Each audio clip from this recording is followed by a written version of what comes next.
You think one lucky shot makes you worthy of being in this room? Captain Caldwell's voice cut across the silence like a blade. He snatched her qualification badge off the table and dropped it on the floor deliberately, slowly, right in front of 12 Navy SEALs. Pick that up, then walk out that door, and don't come back. Nobody moved. Nobody breathed. Olivia Kane looked down at the badge on the floor. Her badge. 9 years of bleeding, breaking, and surviving things that would have destroyed most men reduced to a piece of metal on a concrete floor. She looked back up at Caldwell. Her hands were completely still, and that stillness terrified him more than anything she could have said. Before we go any further, if this is your first time here, hit that subscribe button right now and follow this story all the way to the end. Drop a comment telling me what city you're watching from. I want to see exactly how far this story travels. Now let's get into it. The briefing room smelled like burnt coffee and gun oil. It was 5:13 hours on a Tuesday morning in late October, and the Arizona desert outside the base had already dropped below 40 degrees overnight. Inside the room, 12 Navy SEALs sat in folding chairs arranged in two tight rows facing a digital display screen mounted to the far wall. They wore civilian clothes, worn jeans, plain t-shirts, baseball caps, the kind of deliberately forgettable outfits that special operations personnel wore when they didn't want to be noticed. But there was nothing forgettable about the men themselves. Each one carried that particular quality that elite soldiers develop over years of surviving things that should have killed them, a kind of controlled stillness, like a loaded weapon sitting on a table. At the front of the room stood Captain Ryan Caldwell. He was 51 years old, though he looked younger in the way that very physically fit men sometimes do, lean, sharp-faced with close-cropped silver hair and eyes the color of winter sky. He had been a Navy SEAL for 23 years. He had served in Iraq, Afghanistan, Somalia, Syria, and in 6 other places whose names would never appear in any official report. He had 17 commendations, 3 Purple Hearts, and a reputation among the special operations community that preceded him into every room he walked into. I was not a man who was accustomed to being wrong. He was also not a man who was accustomed to sharing his operational space with people he hadn't personally vetted. So when the door to his briefing room opened at 0531 and Staff Sergeant Olivia Kane walked in carrying a worn tactical backpack over one shoulder and a cup of base cafeteria coffee in her other hand, Captain Caldwell's first reaction was pure, uncomplicated irritation. He looked at her, as experienced commanders sometimes look at administrative attachments, briefly dismissively, the way you glance at a piece of furniture that's been moved to an inconvenient location. "Sergeant," he said, his voice carrying the flat authority of a man who gave orders for a living. "Intelligence attachment." "Yes, sir," she said. "Sit in the back. You're here for observation only." She nodded once and moved to the back row without argument, setting her coffee down on the floor beside her chair, because there was no table within reach. She pulled out a small spiral notebook and a black pen. She uncapped the pen. She waited. Nobody introduced her. Nobody acknowledged her presence. The SEALs in the front rows didn't turn around to look at her. To them, she was essentially invisible. One more support. Role attachment who would spend the mission somewhere safe, compiling reports that commanders would skim and mostly ignore. What none of them knew, what Caldwell hadn't bothered to investigate before she arrived, was that Olivia Kane had been operating in the most remote and hostile environments on Earth for the past 9 years. She had spent 6 of those years working alone, embedded with intelligence units in places where a single wrong movement meant death. She spoke 3 languages fluently and could navigate terrain by starlight. She had completed over 200 reconnaissance missions without a single failure. And she held a qualification that fewer than 40 people in the entire United States military possessed, a certification for extreme distance precision shooting that required candidates to complete shots that most trained snipers would walk away from. But none of that was visible from the back row. What was visible was a woman in her early 30s with brown hair pulled back in a simple bun, wearing army fatigues without any of the decorations that would have instantly signaled her experience level to anyone paying attention. She had removed certain badges from her uniform before entering the room, not out of false modesty, but because she had learned over years of operating in joint environments that walking into a Navy SEAL briefing with visible sniper qualification badges was the fastest way to make the room hostile before you'd said a single word. She had made that mistake once years ago. She wasn't going to make it again. Captain Caldwell turned back to the screen and began the operational briefing. The mission was classified at the highest level. The target was a senior enemy commander, a man named Hafiz Mohammadi, who had been responsible for coordinating attacks that had killed 14 American soldiers over the previous 8 months.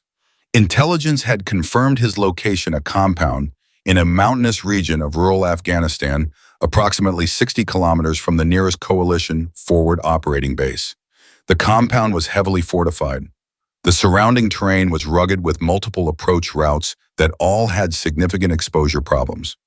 Mohammadi traveled with a rotating personal security detail of between 12 and 18 fighters, all of them experienced and highly motivated. Caldwell walked through the assault plan with the practiced efficiency of a man who had briefed hundreds of missions. Entry through the northern approach route, 4-man breach team on the primary building, 2-man support element covering the eastern wall, extraction by helicopter from a designated landing zone approximately 400 meters northwest of the compound. It was a competent plan. Caldwell's plans were always competent, but from the back row, Olivia Kane was listening to it come apart. She had spent the previous 6 months before she'd ever been assigned to this unit while she was still working alone on a separate intelligence contract, studying the geographic and tactical profile of this exact region of Afghanistan. She had reviewed satellite imagery, topographic surveys, human intelligence reports, and intercepted communications. She had built a mental map of the area so detailed that she could have navigated it blindfolded. And she knew things that weren't in any of the official intelligence packages that Caldwell was working from. She knew that the northern approach route, the one Caldwell had designated as primary, passed through a narrow valley that channeled wind in a way that created unpredictable acoustic anomalies. Sound behaved differently there. Footsteps carried further than they should.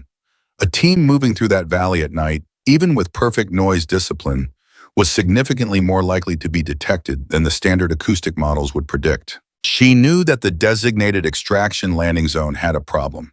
The soil composition in that area, she had cross-referenced geological surveys with seasonal rainfall data, meant that heavy helicopter rotor wash would kick up a specific type of fine particulate that could severely impair pilot visibility during landing. In normal conditions, manageable. But if the mission ran long and the extraction happened after 0300, when the overnight temperature drop changed the moisture content of the soil, it became genuinely dangerous. She knew that the compound had a secondary exit route that didn't appear on any of the official maps. She had identified it from a series of old Soviet-era topographic charts that no one had thought to consult a narrow passage behind the compound's eastern wall that led to a dry riverbed, and from there to a road that connected to a village 12 kilometers south. If Mohammadi's security detail knew about that route, and she believed they did, because a careful analysis of their movement patterns over the previous 3 months suggested they were using the dry riverbed for supply deliveries, then the breach plan was walking into a situation where the primary target could disappear before the assault team even got through the front gate. She sat in the back row and wrote these observations in her notebook in tight, precise handwriting. She filled one page, then another. She drew a small diagram of the extraction zone with notations about the soil composition. She drew a rough sketch of the dry riverbed route. She waited for Caldwell to finish. When he reached the end of the briefing and asked for questions, she raised her hand. Caldwell looked at her with an expression that she had seen him many times before. It wasn't quite contempt. It was something slightly more condescending than contempt, the look of a man who is willing to acknowledge your existence as a courtesy, but who has already decided that whatever you're about to say is not going to change anything. "Sergeant," he said, "Sir, I have some concerns about the approach route and the extraction point that I'd like to walk the team through." She kept her voice completely level, professional, neutral. "I've been studying the target area for about 6 months, and I've identified some factors that might not be in the standard intelligence package." There was a brief silence. One of the SEALs in the front row, a big man with a blonde beard, a master chief named Tanner Briggs, turned his head slightly, not enough to look at her directly, just enough to signal that he was paying attention. Caldwell's expression didn't change. "We appreciate the input, Sergeant," he said. "The intelligence package has been reviewed by 3 separate analysis teams. The plan is solid." "Yes, sir, I understand, but there's a secondary exit route behind the eastern wall that isn't reflected in the current package.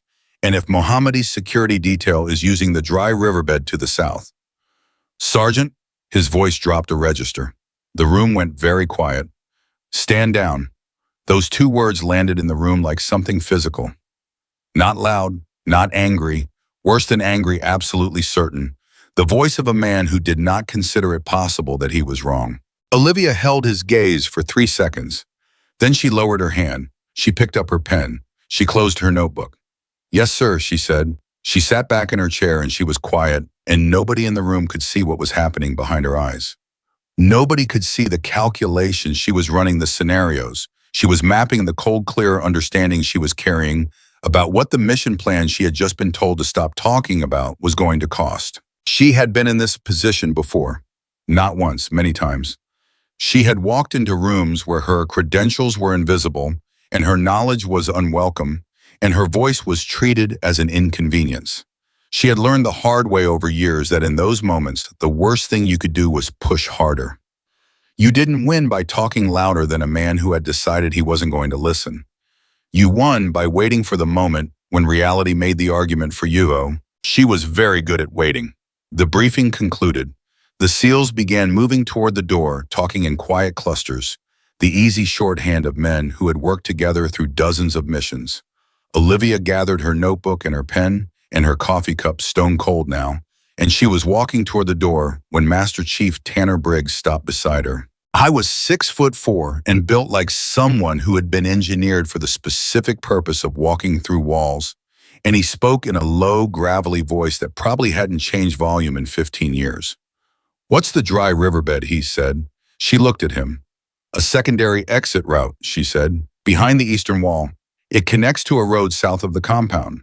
If their security detail moves the target through there during the breach, you won't know until it's too late. Briggs looked at her for a long moment. His expression was unreadable in the way that career NCOs learn to be unreadable, a wall of professional neutrality that could mean anything. Where'd you get that, he said. Soviet topographic charts, 1980s, cross-referenced with satellite imagery from the past 18 months and movement pattern analysis from intercepted communications. Another long pause. You run that yourself? Yes. Why isn't it in the package? Because nobody asked me to look for it, she said simply. I was looking for it before I was assigned to this unit. I was running a separate contract on regional infrastructure analysis. Briggs said nothing for a moment. Then he nodded once very slightly in a way that didn't commit him to anything, but acknowledged that she had said something worth remembering. I'll keep it in mind, he said.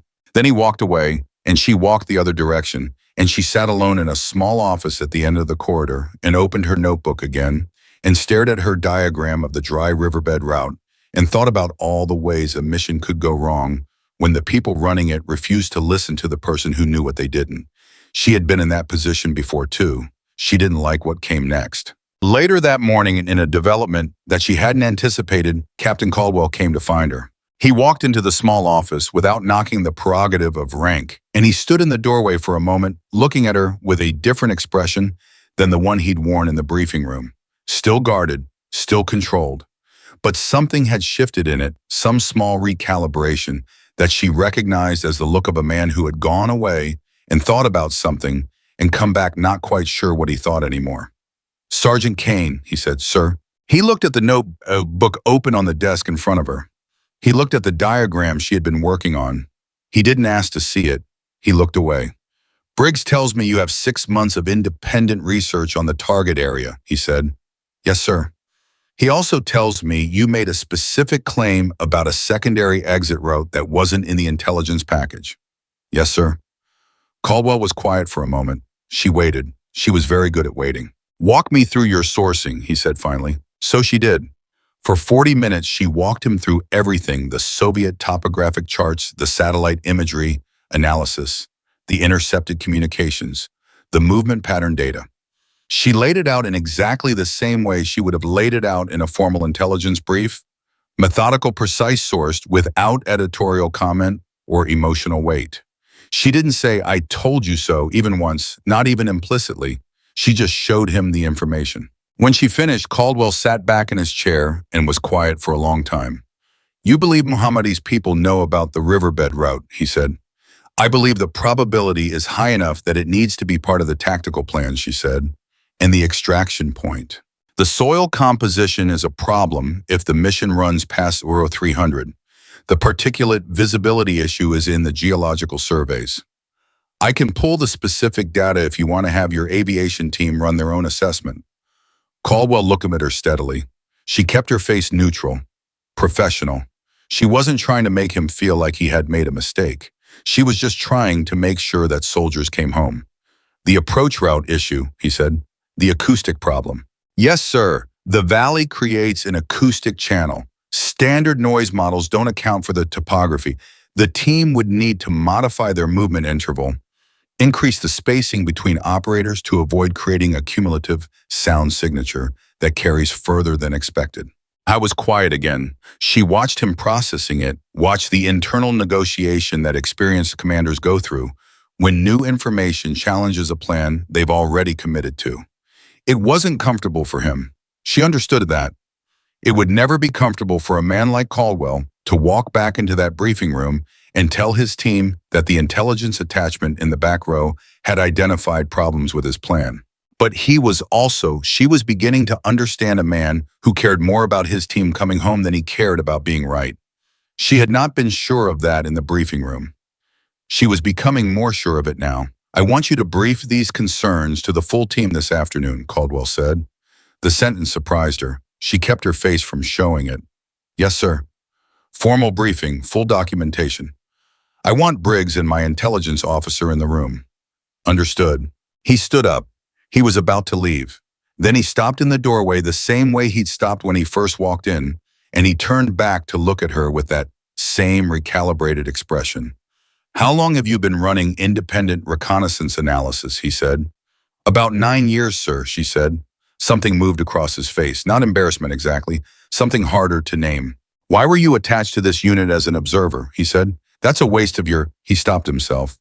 The attachment was arranged by my previous commanding officer, she said carefully. The official designation was intelligence, support, and observation. I think he expected this mission to be more straightforward. Caldwell nodded once. This afternoon, he said, 1400 hours, full team. He left. She sat alone in the small office for a moment looking at her notebook, and she let herself feel very briefly, very quietly, the particular complicated exhaustion of being a person who is always having to prove the same thing over and over and over again. Then she picked up her pen. She had a briefing to prepare. The afternoon briefing was not comfortable for anyone. Olivia stood at the front of the room, the same front of the room where Caldwell had stood that morning, and she walked the 12 SEAL operators through her findings. She kept her voice even and her presentation precise. She did not editorialize. She did not say anything that could be interpreted as criticism of the original plan or the commander who had created it. She just showed them the data and let the data speak. The room was very different in the afternoon than it had been in the morning. In the morning, the SEALs had been the experienced operators, and she had been the invisible attachment in the back row.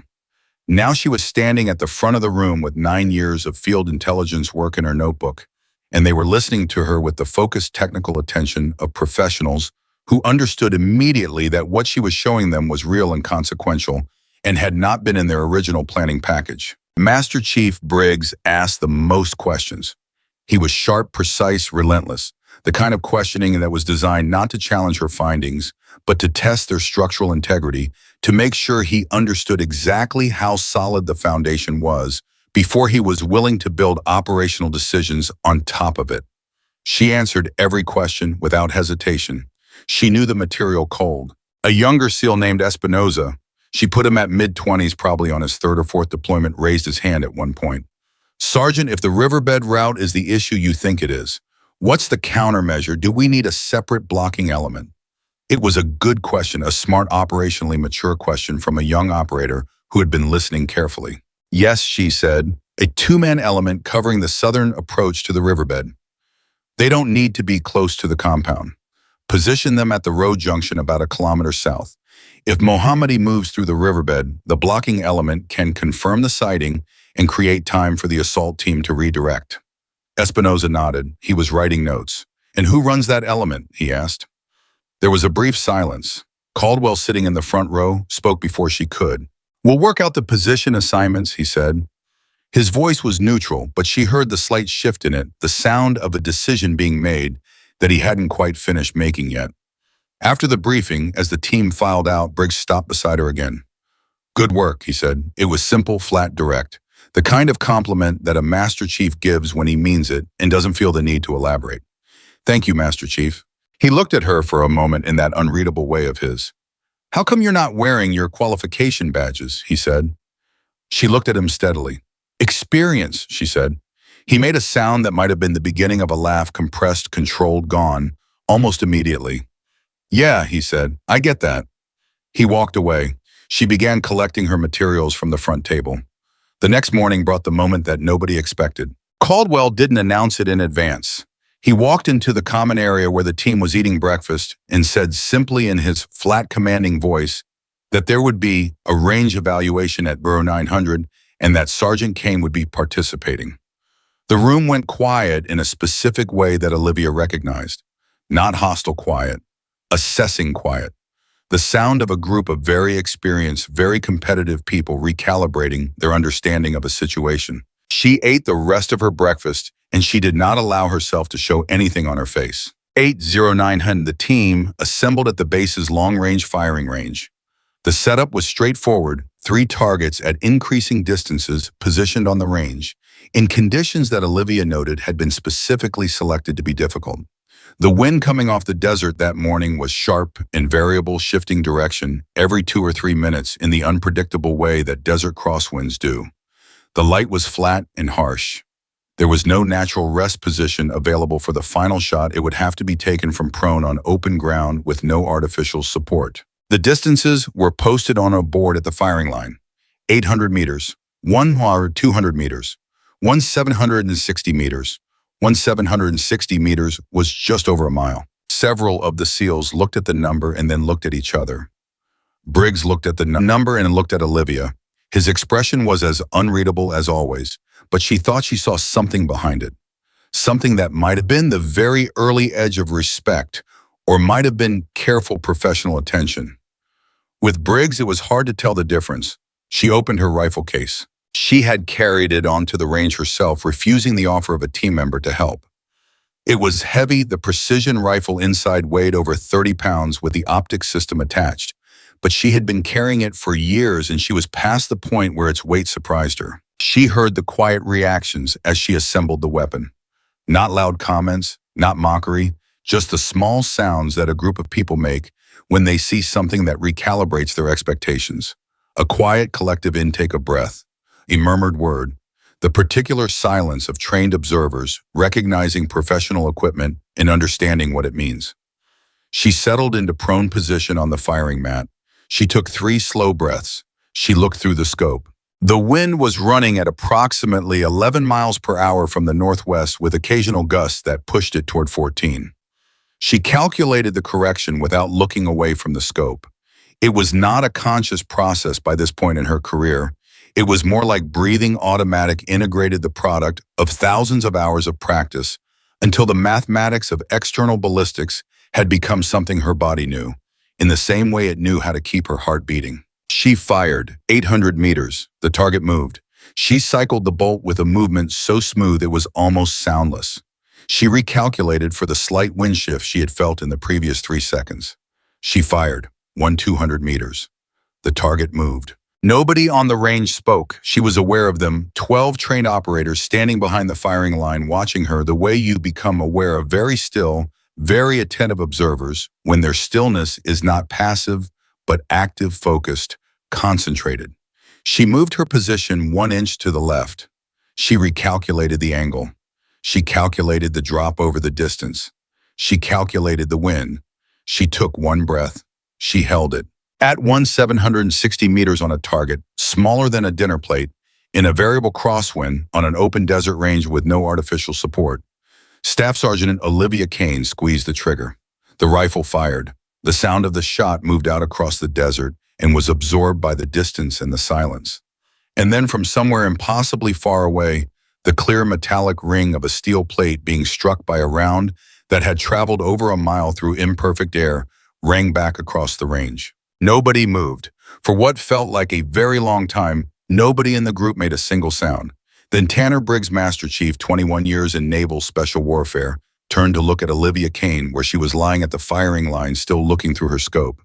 He said nothing at all, but he took off the cap he was wearing, the plain baseball cap, the civilian gear, and he held it in his hands for a moment, and he looked at it, and then he looked back at her. And in that moment, without a single word being spoken, something changed on the range that no one could have put into formal language.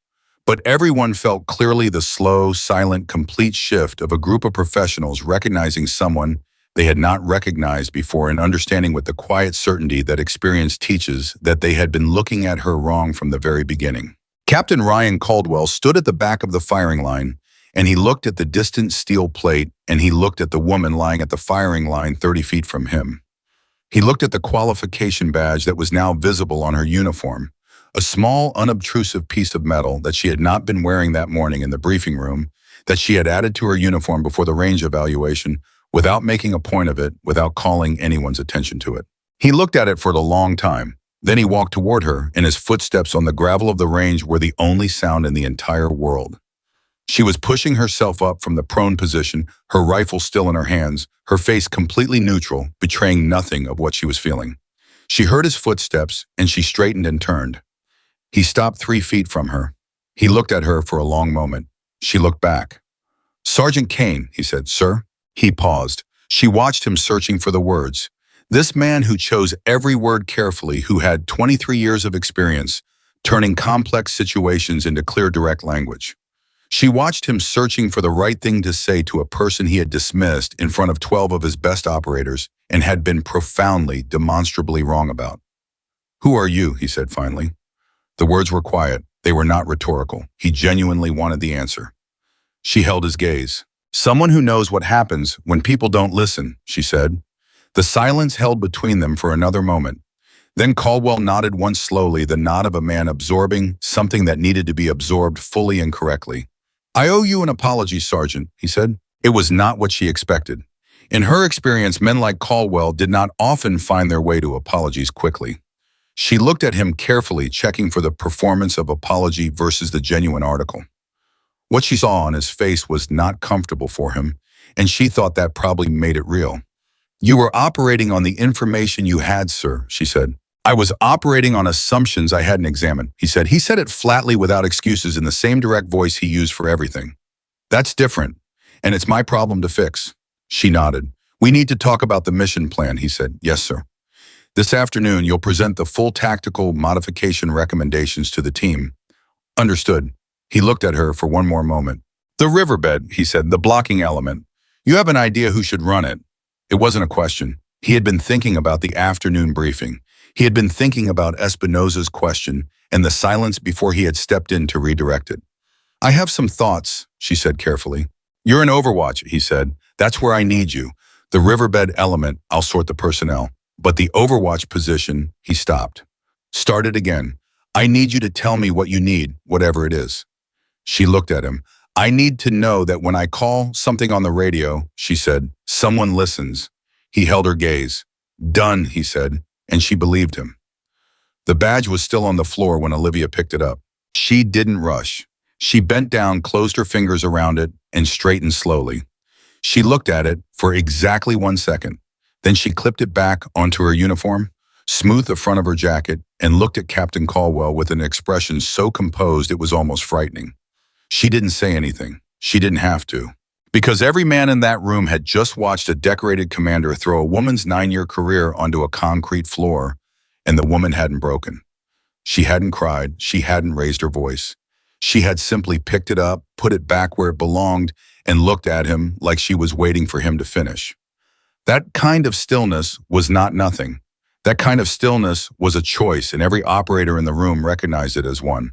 Tanner Briggs, standing near the back wall with his arms crossed, watched Caldwell's face and saw something he hadn't seen there in a long time.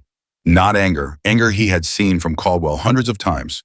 What he saw now was something smaller and more complicated, the very first hairline fracture of a man who has done something he can't completely justify and knows it. Caldwell turned away from her. "We're done here," he said. "Team prep continues at 1300. Sergeant, you are dismissed." He walked out. The room exhaled. For a moment, nobody moved. Then the SEALs began filtering toward the door in ones and twos, and the low murmur of professional conversation resumed the plan. The timeline, the equipment checks the business of men who had a mission to run. But several of them slowed as they passed Olivia, not stopping, not saying anything direct. Just the slight deceleration of people who wanted to communicate something without putting it into words. Espinoza was the last one to pass her. He was 26 years old, and he had been on 4 deployments, and he still had the particular quality of young operators who haven't yet learned to hide what they're thinking behind professional neutrality. He stopped in front of her, looked at the badge on her uniform, and then looked at her face. "That wasn't right," he said quietly. "It's fine," she said. "No," he said. "It wasn't." He walked out. Briggs was the only one left. He waited until the room was empty and the door was closed before he moved from the back wall. He walked toward her without hurrying and stopped about 4 feet away and looked at her in that direct measuring way of his that never felt like aggression, but always felt like assessment. "You could file a complaint," he said. "I'm not going to file a complaint." "I know," he said. "I'm telling you that you could." She looked at him steadily. "Master Chief, I need to be on this mission. Filing a complaint 2 days before deployment doesn't get me on the mission. It gets me on a plane back to a desk." Briggs was quiet for a moment.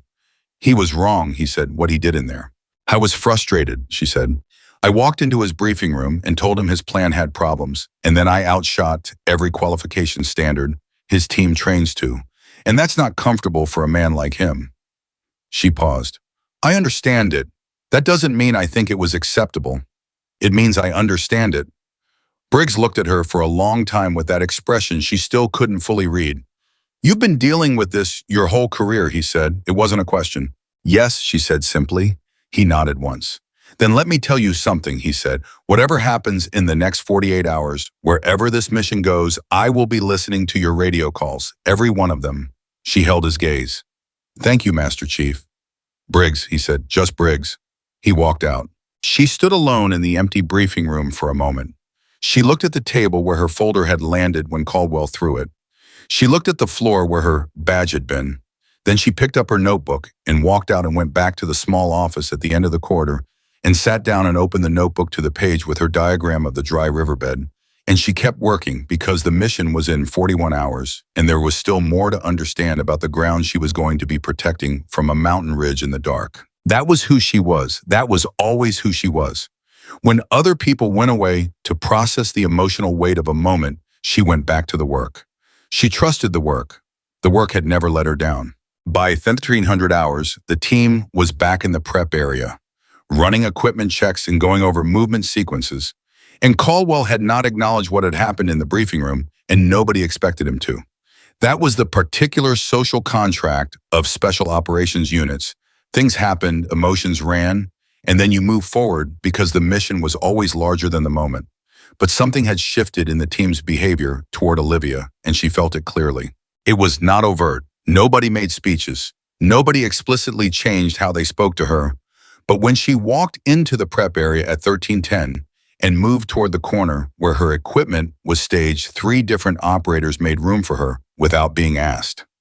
Espinoza handed her a cup of coffee, hot the way she'd been drinking it at the range without making eye contact. Without making a thing of it, just extended the cup in her direction as she passed. She took it without breaking stride. Small things, significant things. At 13:30, Caldwell walked into the prep area and without preamble, without referencing anything that had happened earlier, said, "Kane, walk me through the overwatch position." She set down the coffee. She walked him through it. The overwatch position she had identified was on a ridgeline approximately 700 meters northeast of the compound. It provided line of sight to the primary approach route, the main gate, the eastern wall, and critically the northern end of the dry riverbed where it emerged from behind the compound. From that position, a skilled shooter could cover the assault team through the approach, the breach, and the extraction.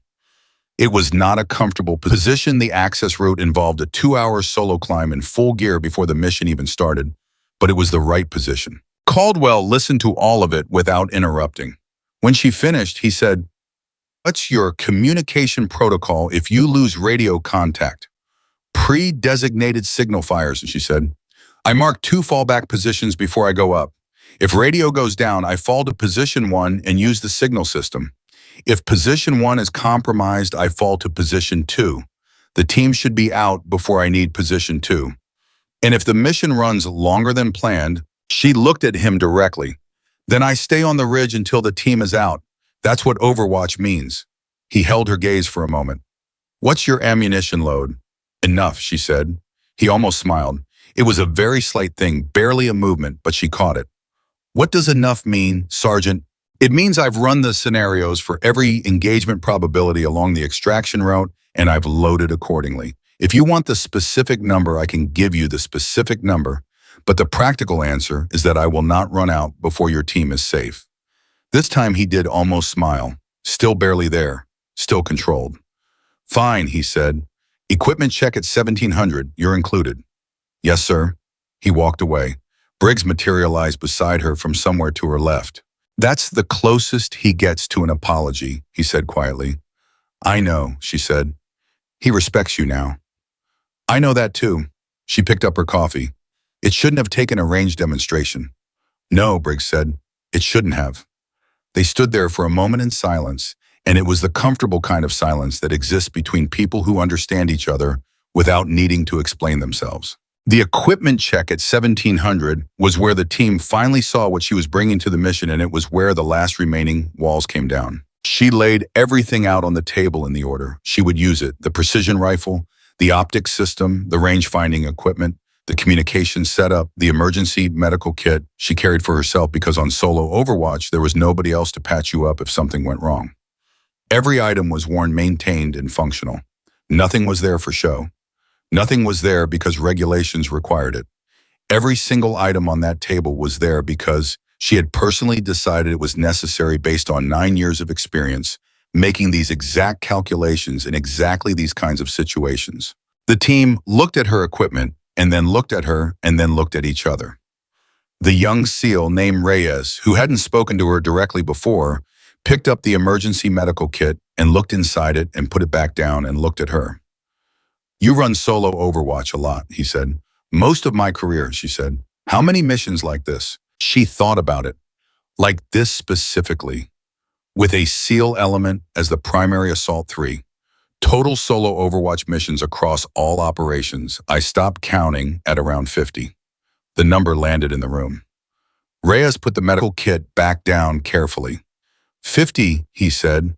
Give or take, she said. He nodded slowly in the way that young operators nod when a number exceeds their frame of reference and they're recalibrating. The equipment check moved forward. Caldwell went through each item on the table with methodical precision, asking technical questions, verifying specifications, cross-referencing her load against the mission timeline. He was thorough, he was professional, and somewhere in the middle of it, without any announcement or formal moment, he stopped treating the equipment check like an evaluation and started treating it like a planning session between two professionals preparing for the same mission. That was the real shift, not the apology, not the acknowledgement of what had happened in the briefing room. Just the quiet, practical moment when he stopped looking at her equipment as the equipment of a stranger and started looking at it as the equipment of someone he was responsible for in the field. She noticed it. She didn't comment on it. She answered his questions precisely and completely and moved the session forward. At 1900 hours, with less than 20 hours until deployment, Caldwell called a final full team briefing that incorporated everything her Overwatch position, the modified approach interval he had recommended for the acoustic problem in the valley, the two-man blocking element, covering the southern riverbed junction, the updated extraction timing with the soil composition advisory sent to the aviation team. It was a better plan than the one he'd briefed that morning. She had not said that to anyone. She had not allowed herself even the private luxury of thinking it with any satisfaction attached. She was too experienced for satisfaction before a mission. Satisfaction was for afterward, when everyone was back. The team received the modified plan without ceremony. These were professionals. They processed new information and adapted.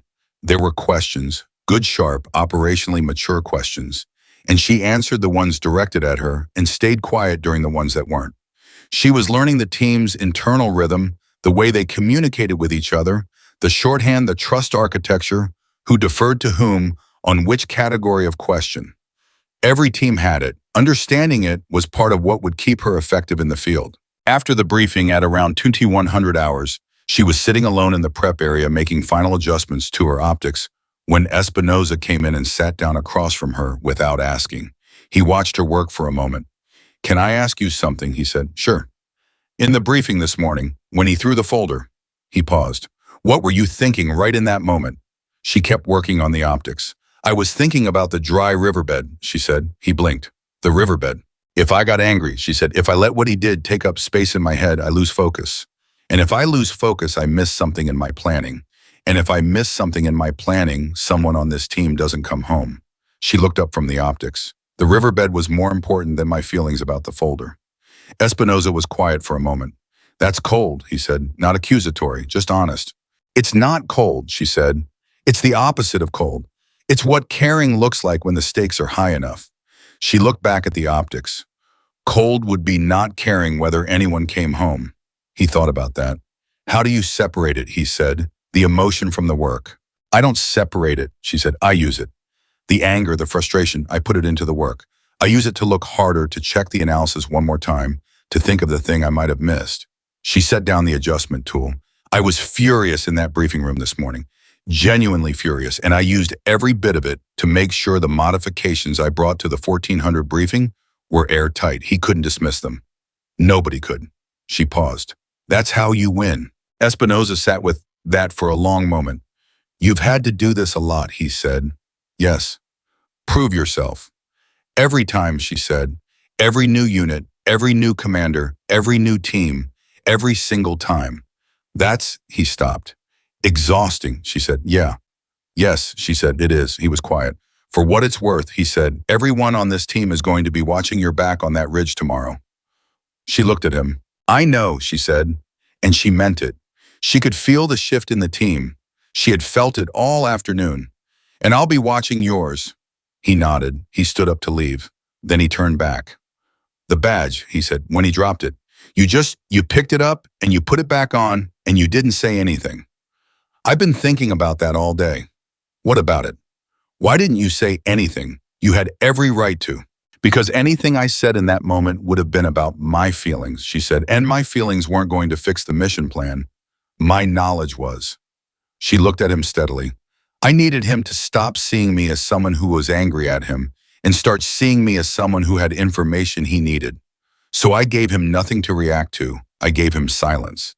And then I waited for the moment when the mission needed me to speak." Espinoza looked at her for a long time. "You're going to be the most important person on this operation tomorrow," he said. She shook her head slightly. "Every person on the operation is going to be the most important person at some moment tomorrow," she said. "That's how these things work. You just have to make sure that when your moment comes, you're ready." He left. She went back to the optics. At 22:30 hours, with his base quiet around her and most of the team in their quarters trying to get a few hours of sleep before the pre-dawn deployment, she sat alone and went through the mission in her head one final time. She started at the beginning and moved through it slowly, methodically, the way she always did the night before. She was looking for the thing she had missed. She was always looking for the thing she had missed because in 9 years of doing this, she had learned that there was always something, some small variable that didn't fit cleanly into the analysis. Some assumption that hadn't been examined from every angle. Some space between what the intelligence said and what the ground actually was. She went through the approach, the valley, the acoustic issue. She went through the compound layout, the entry points, the positions Mohammadi's security detail were most likely to be at H hour. She went through the riverbed, the blocking element, the extraction. She went through the overwatch position, the angles, the distances, the wind patterns she expected at the altitude of the ridgeline at 300, 0200, 0300 in the morning. And then she found it. It was small. It was the kind of thing that only becomes visible when you've been sitting with the problem long enough for the obvious pieces to settle and the less obvious ones to surface. The eastern wall of the compound. Her overwatch position covered the northern end of the riverbed where it emerged from behind that wall. But there was a dead zone, an area of approximately 40 meters between the eastern wall and the first terrain feature that would give her a clear sight line. If Mohammadi's security detail moved him through the riverbed at speed, there was a window of approximately 8 to 12 seconds where he would be in that dead zone and she would have no shot. 8 to 12 seconds was not nothing. 8 to 12 seconds was enough time to get a man into a vehicle, into a drainage pipe, into anywhere that made the rest of the night irrelevant. She looked at the diagram for a long time. Then she picked up her radio and keyed the channel for Briggs. It took him 4 seconds to answer. He sounded awake. She suspected he hadn't been sleeping. "Go ahead," he said. "Dead zone on the eastern wall," she said. 40 meters. If they move him fast, I lose sight for 8 to 12 seconds at the critical moment. A pause. "How do you cover it?" "You don't," she said. "Not from my position. But if the blocking element moves 40 meters further north than their designated position, they can catch the dead zone from the south. Yes, it changes their exposure profile slightly, but the angle works.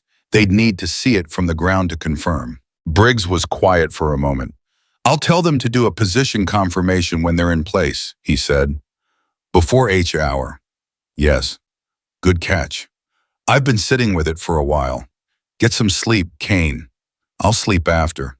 He almost laughed. She heard it in the way the radio channel sounded before he clicked off a breath that was slightly too controlled to be entirely professional. She put the radio down. She looked at the diagram. She made one small notation in her notebook. Then she leaned back in her chair and stared at the ceiling of the small office and thought about what tomorrow was going to be. And she let herself for just a moment, for just the space of a few breaths, feel the full weight of it.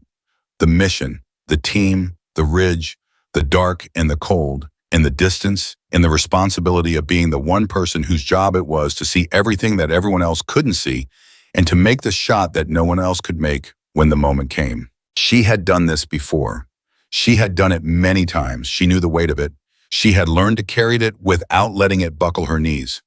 But it was never light. 30 years from now, if she was still alive and someone asked her what it felt like the night before one of these missions, she thought she would probably say something simple.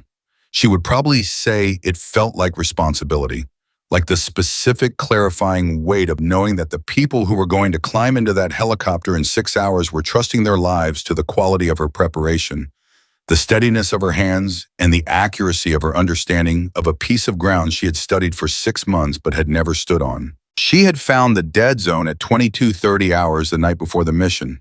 What she didn't know yet, what none of them knew yet, was that the dead zone was not the last thing the night was going to reveal. At 01:30 hours, Caldwell knocked on her office door. She was still awake. She had known she would be. She was always still awake at 01:30 the night before. He opened the door and came in and sat down in the chair across from her desk, and he looked at her for a moment without speaking, in a way that was different from all the other ways he had looked at her over the previous 2 days. Not assessing, not commanding, just present. A man who had come to talk to someone he had reason to talk to. "Briggs told me about the dead zone," he said. "It's manageable," she said. "He said you found it at 22:30. "Yes, sir." "You've been sitting here since the final briefing, working the problem." "Yes, sir." Caldwell was quiet for a moment. He looked at her notebook. He looked at the diagram. "I owe you more than I said this afternoon," he said. She waited. "I've been running special operations for over 20 years, he said. "In that time, I have worked with, I don't know, hundreds of people at this level. I have made assumptions about people based on incomplete information more times than I can count. I've been wrong before." He paused. "I don't usually throw someone's credentials on the floor when I'm wrong." She held his gaze. "No," she said. "You don't usually do that." It landed. He received it without flinching. "I'm going to ask you something directly," he said. "All right. Is there anything else, any other variable in this mission profile that you're carrying around in your head that I need to know about?" She thought about it. Genuinely, thoroughly thought about it, running back through everything one more time. "Not right now," she said. "The dead zone is the last gap I found tonight. The blocking element position adjustment should cover it. But I'd like a confirmation call from the blocking element when they hit their modified position before H hour." "You'll have it," he said. He stood up. He was at the door when she said, "Captain." He turned. "Every person on your team is prepared," she said. "Whatever happens tomorrow, they're ready. You've built a good team." He looked at her for a moment with that something behind the eyes that she had been learning to read over the past 2 days. "Get some sleep, Sergeant," he said. She looked at her notebook. "I'll sleep after," she said. This time when he walked out, she was almost certain she heard him exhale something that was not quite a laugh and not quite a sob, but was somewhere between the two. the specific sound of a man who is learning to respect someone he initially refused to see. She turned back to her notebook. She found two more small variables before 0330 hours, both minor, both manageable. She documented them. She sent concise radio messages to the relevant team members. She received brief acknowledgments in return. Nobody complained about the hour. That was the thing about professionals. When the information mattered, the hour was irrelevant. At 0400 hours, she closed her notebook. At 0415, she checked her equipment one final time. At 0430, she walked out of the small office and into the dark and the cold of the Arizona base pre-dawn and began moving toward the staging area where the helicopter was already spooling up and the team was assembling in the dark 12 SEAL operators and one Army reconnaissance sniper. All of them moving with the quiet, focused efficiency of people who had accepted the weight of what they were about to do. Espinosa was already at the helicopter. He saw her coming and he nodded. Briggs was talking to the aviation crew. He glanced at her as she passed and said nothing, which was the same as saying everything. Caldwell was at the center of the staging area, running a final radio check, his voice steady and calm in the dark. She moved to her equipment, shouldered her rifle case, and stood in the dark and the cold and felt the weight of it settle onto her. Not fear, she had made her peace with fear years ago, but the full, clean, clarifying weight of purpose. This was what she was. This was what 9 years of proving herself over and over in rooms where nobody wanted to see her had built. And in a few hours on a ridgeline, 700 meters above a compound in Afghanistan, in the dark, in the cold, in the distance, she would show every man on that helicopter exactly what that looked like. The rotors were accelerating. She was ready. The helicopter banked hard left at 0610 hours and dropped them 6 kilometers from the insertion point low and fast in the dark, the way aviation crews do it when they don't want anyone on the ground to correlate the sound with a direction. Olivia hit the ground running. That was not a figure of speech. The moment her boots touched Afghan soil, she was already moving, already calculating, already reading the ground beneath her feet, the way she had read it 100 times in her head over the previous 6 months.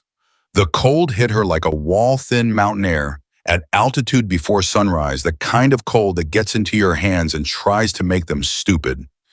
She had trained for this specific kind of cold. She pulled her focus inward and kept moving. The team split at the first waypoint exactly as planned.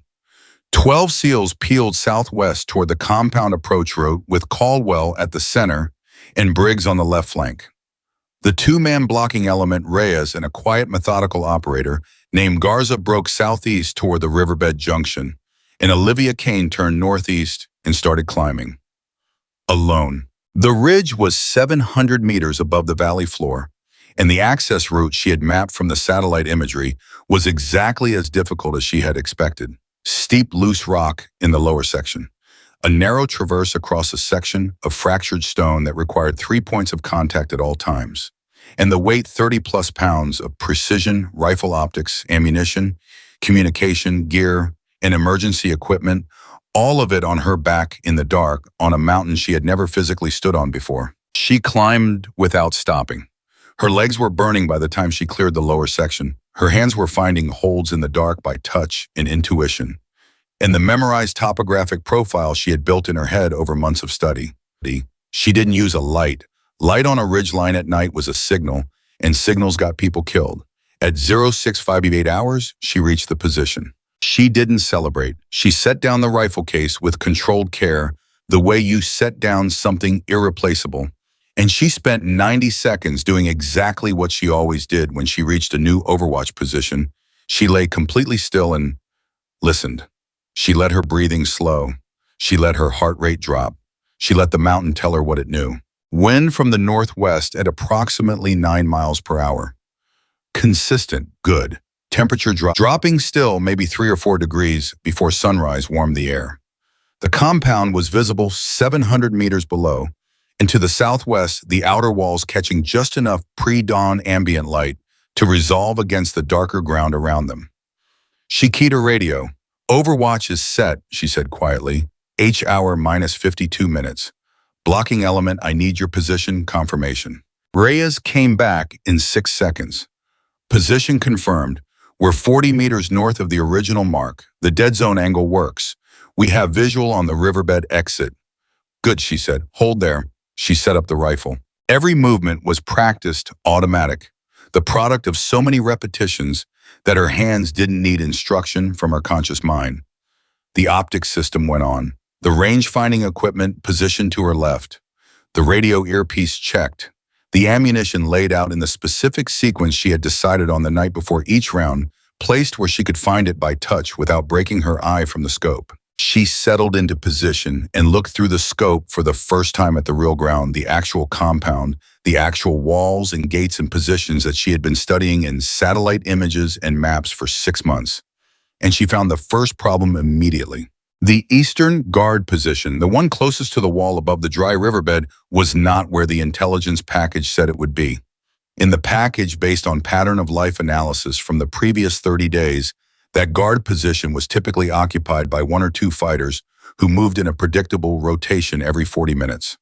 The position itself was behind a low structure near the eastern wall with a partial sight line to the main approach from the north. What she was looking at through her scope was 3 fighters, not 1 or 2 positioned forward of the structure, closer to the wall, closer to the riverbed approach, with a sight line that covered both the eastern wall and a significant portion of the northern approach corridor.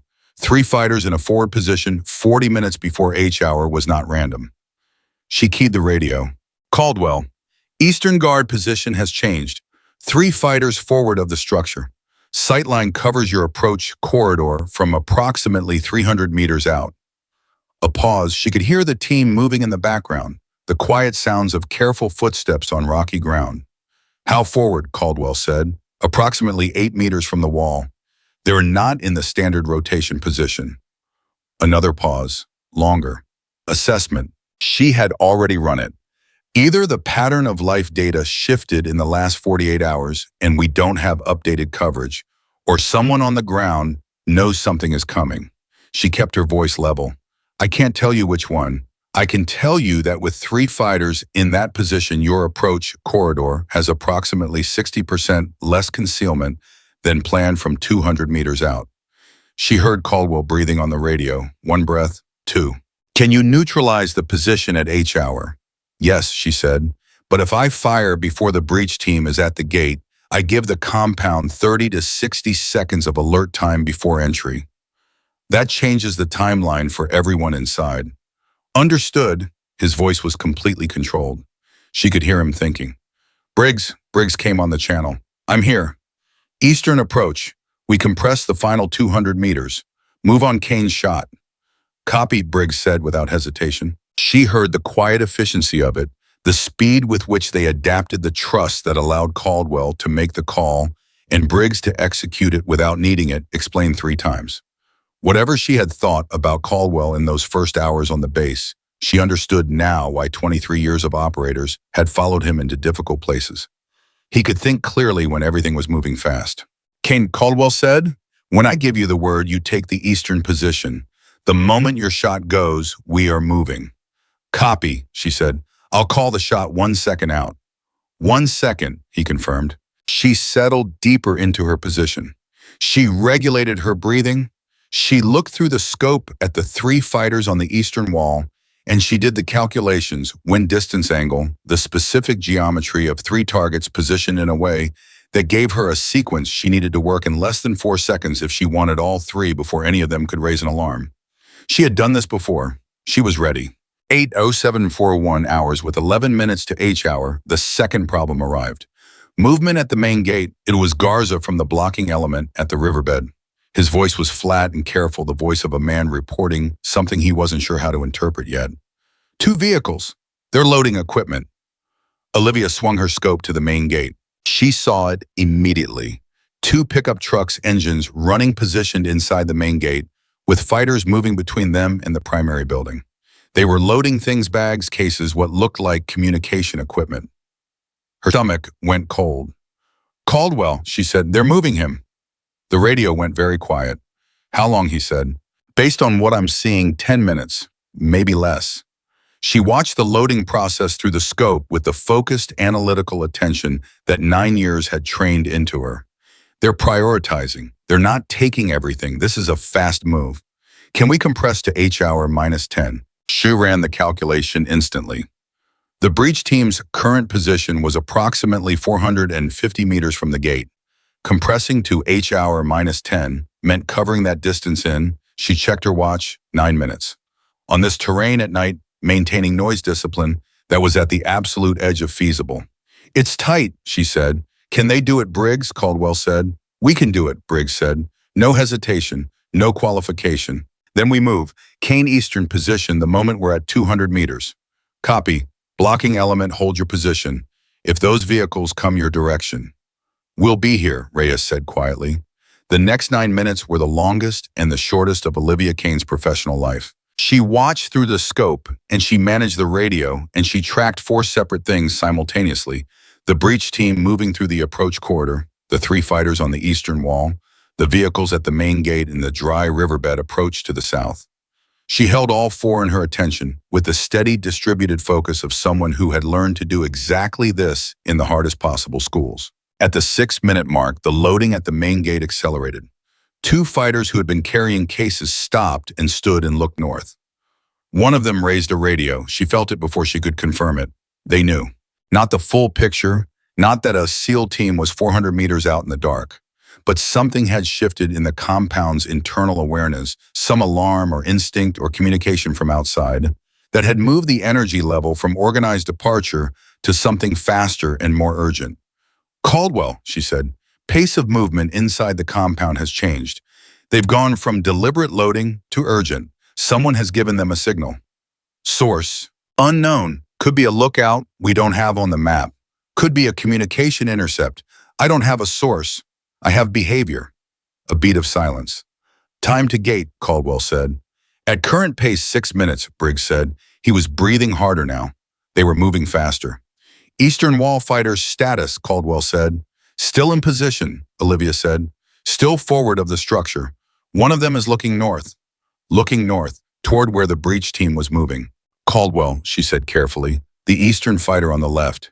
He's scanning. He may have heard movement. Can you take him now without alerting the compound? She looked at the angle. She looked at the other 2 fighters. She looked at the gate. She ran the geometry. No, she said. If I take him now, the other 2 react in under 2 seconds and the gate gets the alarm. You need all 3 taken simultaneously or in under 2 seconds sequenced. I need you at 200 meters to give me the reaction window. Then we run, Caldwell said. She heard it, the change in the radio background, the sound of 12 operators abandoning careful, quiet movement for controlled, fast movement. The sound of men who had decided that speed was now more important than silence, because silence had already been compromised by whatever signal had reached the compound. 4 minutes. 3. The Eastern fighter who had been scanning north raised his hand and pointed. He had seen something or heard something or felt something, and he was communicating it to the fighter beside him. Caldwell, she said, her voice was completely level. Eastern fighter left is alerting. I have maybe 30 seconds before this becomes a hard compromise. Tell me when you want the shot. Briggs, Caldwell said. 50 meters out from 200, Briggs said. He was running. She could hear it. Kane on my mark, 30 seconds. She put her scope on the first target. She calculated the sequence. She breathed. She felt her heartbeat in her fingertips, and she let it slow. This was the place she went before the shot, the place that was not calm exactly, but was beyond the noise of everything that wasn't the work. The wind, the distance, the targets, the sequence, the team below her counting on her to be exactly right. 20 seconds, Caldwell said. The Eastern fighter on the left had his radio up now. 10 seconds, Caldwell said. She moved her finger to the trigger. Mark, Caldwell said. Shot out, she said. She fired. The first round left the barrel, and she was already cycling and moving to the second target, and the second round was gone before the first had finished traveling, and she was already on the third target, a sequence so compressed and so practiced that it was less like 3 separate decisions and more like a single continuous action divided into thirds by physics. 3 shots, 2.5 seconds. All 3 fighters on the eastern wall went down. And before the echo of the third shot had finished moving across the valley, she heard Caldwell's voice on the radio, calm, absolute, the voice of a man running towards something instead of away from it. Breach, go. Everything accelerated. She swung her scope to the main gate. The vehicles were still inside. One fighter near the gate had reacted to the shots and was moving toward the eastern wall. She put him down with a single round before he cleared the gate structure. Inside, the compound shapes were moving fast, disorganized the movement of a security detail that had been caught between two states not quite ready to run and not quite prepared to fight. "Breach team at the gate," Briggs said on the radio. His breathing was hard and controlled. 30 seconds to primary building. "You have one fighter moving south along the inner eastern wall," Olivia said. "He's going toward the back of the compound, toward the riverbed." "Reyes," she said immediately. "Single fighter moving your direction through the compound. He may be a precursor for the primary target. Be ready." "Ready," Reyes said, completely calm. She tracked the fighter through the scope. He was moving fast low, staying close to the wall. He wasn't carrying anything heavy. He was not the primary target. He was the advance element sent ahead to check the route, to confirm the riverbed exit was clear before Mohammadi moved. She let him go. Not because she couldn't take the shot. She could take the shot easily from this distance and angle. She let him go because she needed him to reach the riverbed exit and find Reyes waiting there. And she needed that to happen before Mohammadi was committed to that road. If she took him now, whoever was managing Mohammadi's movement might redirect to a different exit. The riverbed was the only exit she had full coverage on. She let him go and she watched him, and she tracked every step, and she got on the radio. "Reyes," she said quietly, "single fighter coming your way. Let him commit to the riverbed. Do not engage until he's fully in the channel. Then you confirm his position to me, and I'll tell you when to move." A pause. "You want us to let him walk up to us?" Reyes said. "Yes," she said. Another pause. Shorter. "Copy," Reyes said. She heard Briggs on the main channel. "Breach team is in the primary building. No visual on primary target. Repeat, no visual on Mohammadi in the primary building." She had expected this. She had expected it since she watched the loading at the main gate accelerate. "He's going for the riverbed," she said. "He was never in the primary building. He moved when the vehicle started loading. That was the distraction. He's already moving south." A beat of silence on the channel. "How confident?" Caldwell said. "The fighter I'm tracking was sent ahead to clear the route. Mohammadi is 30 seconds behind him, maybe less." "Reyes," Caldwell's voice. "I see the advanced fighter," Reyes said. "He's in the channel." "Hold," Olivia said. She watched. She watched the compound interior. She watched the area behind the eastern wall where the riverbed exit began. She watched for the movement that would tell her Mohammadi had committed. She saw it.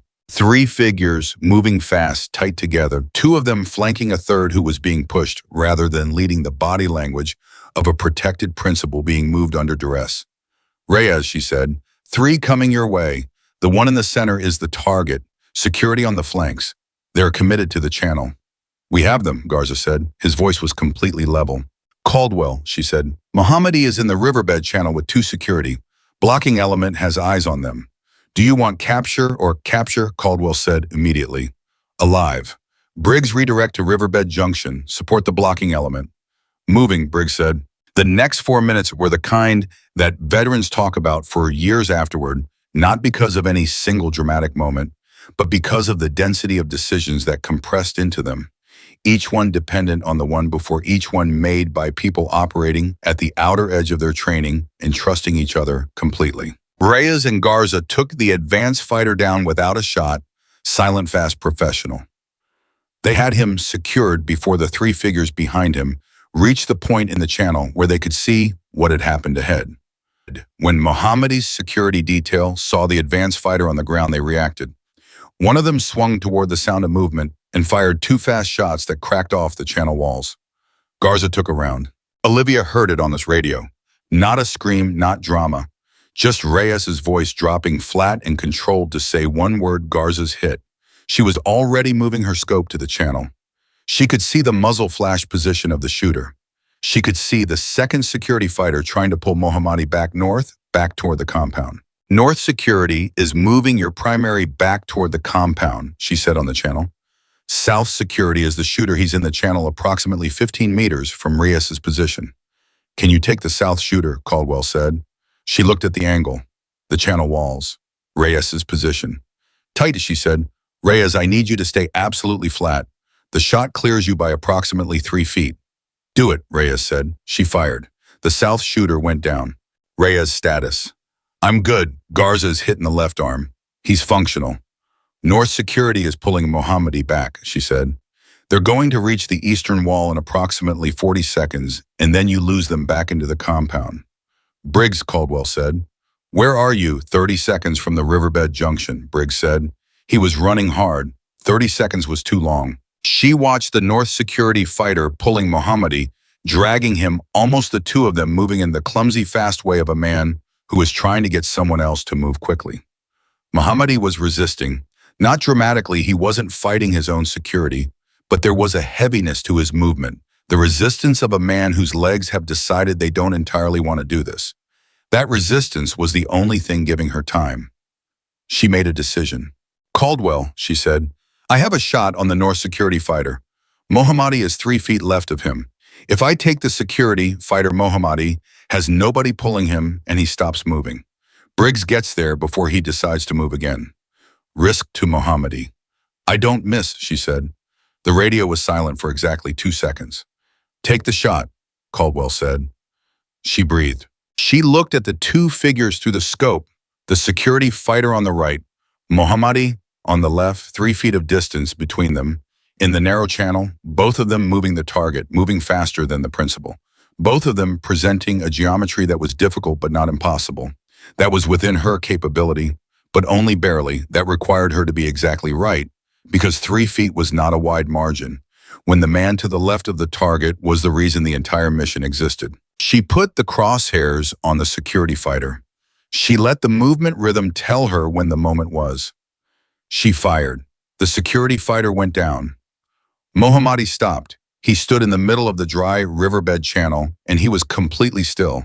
Not because he had been hit, but because the man who had been pulling him forward had suddenly ceased to exist, and his legs had made the decision to stop before his brain had finished processing what had happened. 17 seconds later, Briggs came around the northern end of the channel at a run, and Mohammadi was still standing there looking at the figure on the ground. And the moment Briggs reached him, the rest of the breach team was right behind, and it was over. 12 years of planning, 14 dead American soldiers, 1 dry riverbed in a mountain valley in Afghanistan. It was over. We have him, Briggs said on the radio. Olivia let out the breath she had been managing for the previous 40 seconds. Copy, she said. What's Garza's status? He's walking, Reyes said. Left arm. He's angry and he's walking. Tell him he can be angry on the helicopter, she said. She heard something that sounded like Reyes passing that along, and a response from Garza that was short and somewhat profane, and then Reyes came back on. He says, yes, ma'am. She almost smiled. She was already beginning to break down the position, moving with practiced efficiency, optics off rifle back in its case equipment, sorted and packed in the order she would need it in reverse. She tracked the team's radio communications as she worked the extraction call, going to the aviation crew. The timeline confirmed the landing zone cleared, Mohammadi's transfer to custody confirmed with Caldwell's steady voice running through each checkpoint. At the eastern wall of the compound, 3 fighters she had taken at the start of the mission were down and would not be getting up. At the main gate, 1 fighter she had dropped was on the ground. In the riverbed channel, 2 security fighters were down, and Hafiz Mohammadi, senior enemy commander responsible for the deaths of 14 American soldiers across 8 months, was in flex cuffs being walked toward a helicopter landing zone by a master chief named Tanner Briggs, who was so large and so deliberately calm that the situation had essentially resolved itself around him. She shouldered her rifle case and started down the ridge. The descent was harder than the climb. It always was. The muscles she had used going up were angry now, and the loose rock section in the lower portion was more treacherous going down in the dark than it had been going up. She moved carefully, methodically, without rushing, because falling on a descent after a successful mission was the kind of stupid outcome she refused to accept. At 0839 hours, 38 minutes after the first shot, she reached the valley floor. Briggs was waiting for her. He was standing at the edge of the landing zone with his hands at his sides and his cap in his hands, the same baseball cap, the same gesture she had seen on the range 2 days before, and he watched her walk toward him without saying anything until she was close enough that she could see his face clearly. Garza, she said immediately. Medevac is ready on the helicopter. Left arm clean through. He's going to be fine and he's going to complain about it for the next 6 months. Good, she said. Briggs looked at her steadily. The shot on the North security fighter, he said. Yes. 3 feet of clearance. Yes. He was quiet for a moment. I've been doing this for 21 years, he said. I've worked with some of the best shooters in the world. People who've forgotten more about precision fire than most operators will ever know. He paused. That was the best shot I have ever seen called in a live operational environment. She looked at him. Garza gave me the platform, she said. He stayed flat when I asked him to. Garza stayed flat because he trusted you, Briggs said. She held his gaze. I know, she said quietly. The rotors of the inbound helicopter were audible now, coming in from the north low and fast. Caldwell was on the radio running the final extraction checklist, his voice as steady at the end as it had been at the beginning.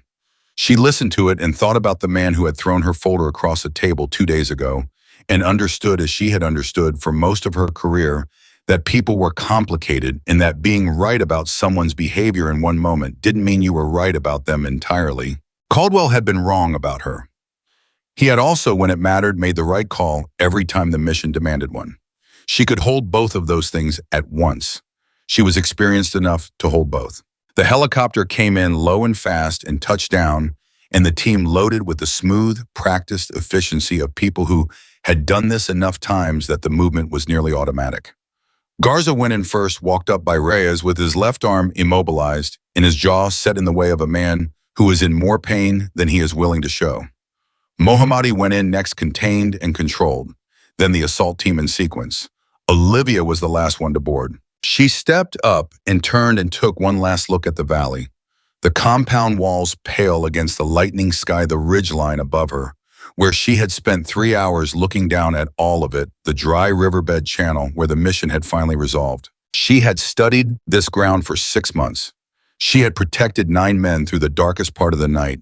She had made the shots that needed to be made when they needed to be made, and she had found the dead zone at 22:30 hours the night before, and she had spotted the change guard position 700 meters below through a scope in the pre-dawn dark, and she had let an advanced fighter walk past her position because the geometry of the mission demanded it. She had done all of it right. She turned and stepped into the helicopter. Caldwell was sitting 3 feet to her left. He looked at her when she sat down. He didn't say anything. The noise of the rotors made conversation difficult, and they were not the kind of people who spoke in gestures when words weren't available. But he held her gaze for a long moment, and what she saw in it was not the man who had dropped her badge on the floor. It was something that had come through that moment and through everything that had followed and had arrived somewhere entirely different. He nodded once. She nodded back. The helicopter lifted off the ground and banked north, and Afghanistan fell away below them, and Staff Sergeant Olivia Kane sat with her rifle case across her knees and closed her eyes, and finally, for the first time in 30 hours, let herself rest. The helicopter landed at the forward operating base at 09:47 hours, and the first thing Olivia heard when the rotors spun down was the sound of Garza arguing with the medic. I said I'm walking, Garza was saying, his voice carrying the particular edge of a man who has been shot and is determined to treat it as an inconvenience rather than an event. Get the board away from me.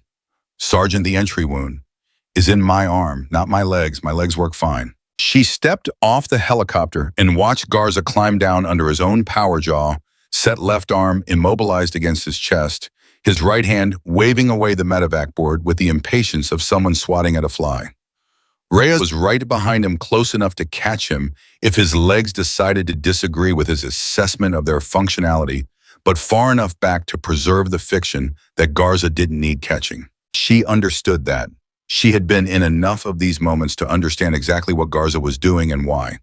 When you've just been shot on a mission that mattered, walking off the helicopter under your own power is not stubbornness. Yes, it is the specific, necessary act of a professional telling himself and everyone watching that he is still who he was before the bullet. She looked away and let him have it. The base receiving area was controlled chaos, the organized, purposeful chaos of a facility that had been notified of an inbound mission package and had staged accordingly. Medical team for Garza, intelligence team waiting on Mohammadi's transfer, security element forming up around the custody transfer point. And at the edge of all of it, standing slightly apart with his hands in his jacket pockets, a man she didn't recognize. Ty was in his mid-50s, civilian clothes.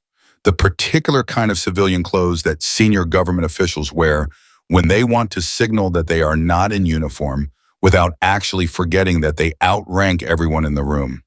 He was watching the helicopter offload with an expression of focused attention that told her he had been waiting for this specific moment and had opinions about what he was seeing. Caldwell saw him at the same moment she did. She watched the commander's posture change very slightly, almost imperceptibly, the micro-adjustment of a man who has spotted someone whose presence changes the social architecture of the situation. "Who is that?" she said quietly to no one in particular. Briggs materialized at her left shoulder. He had a way of doing that, appearing in spaces without announcing himself, the particular skill of a very large man who had learned to move like he wasn't. Deputy Director Carson Briggs said, "Defense Intelligence. He flew in from Kabul last night." She looked at the man again with that new information. "Why?" she said. "Mohammadi," Briggs said. "Carson's unit has been running the intelligence operation on him for 14 months. This mission was the end of a very long chain." She watched Carson watching Caldwell cross the tarmac toward him. The two men shook hands with the careful formality of people who respect each other but are not friends, and she saw Carson's eyes move past Caldwell to scan the rest of the team coming off the helicopter, pausing briefly on Mohammadi, in custody, moving on, and then stopping on her. He looked at her for a moment with that focused attention she had already clocked, and then he said something to Caldwell that she couldn't hear, and Caldwell turned to look at her too. She kept her face neutral and kept walking toward the equipment staging area. She had gear to break down and secure.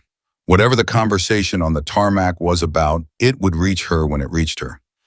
It reached her 40 minutes later. She was in the equipment room, methodically cleaning and securing the precision rifle, the slow, careful, meditative work that she always did immediately after a mission, because the rifle that had just kept people alive deserved the same focused attention, whether she was exhausted or not.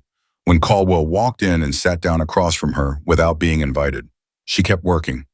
"Carson wants to debrief you separately," Caldwell said. She looked up briefly. "From the team debrief. In addition to, he wants a one-on-one before the full debrief." She set down the cleaning cloth. "When 30 minutes, she nodded and picked the cloth back up. Caldwell didn't leave. She looked up again.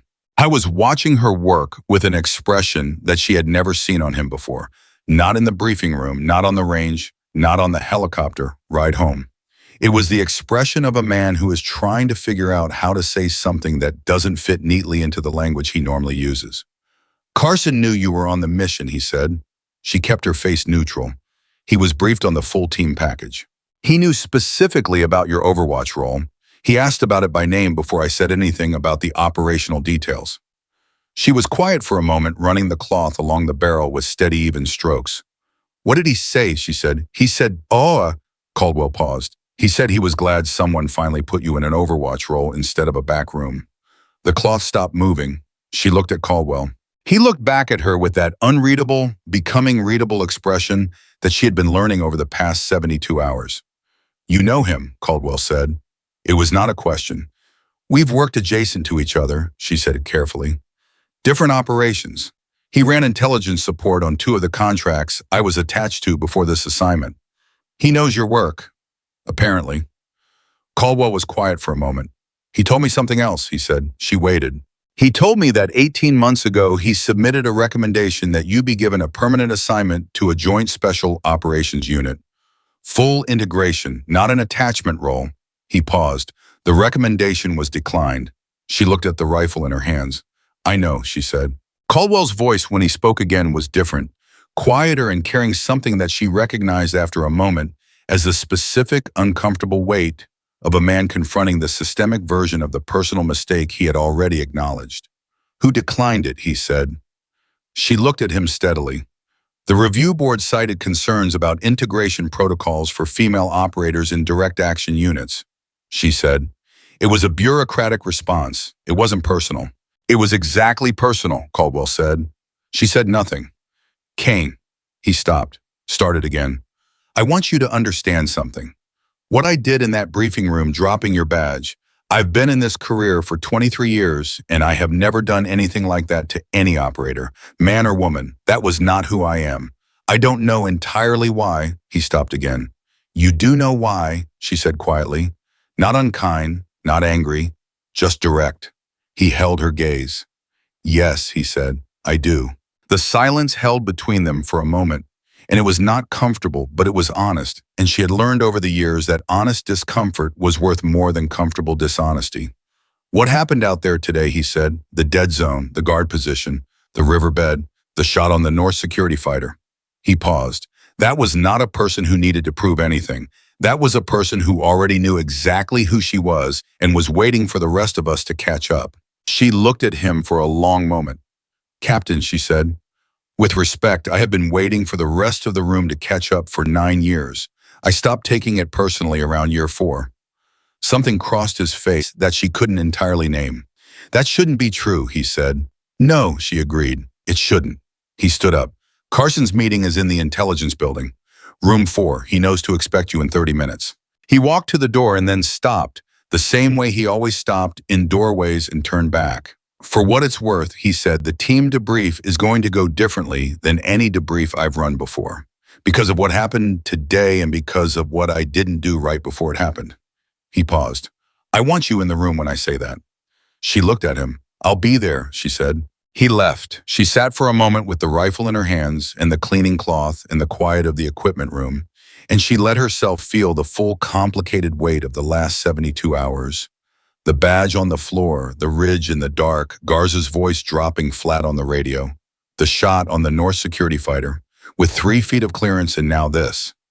A man who had been wrong about her learning how wrong and doing the harder thing, not just acknowledging it privately, but intending to say it in front of his team. She had not expected that. She had long ago stopped expecting it.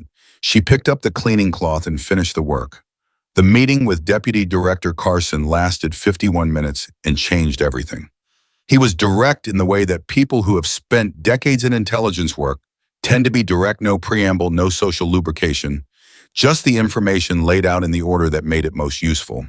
"The mission outcome was better than projected," he said, sitting across from her at a plain table in a plain room with 2 bottles of water between them. "Mohammadi in custody instead of dead changes the intelligence value by an order of magnitude. The riverbed intercept was the difference. The blocking element executed it," she said.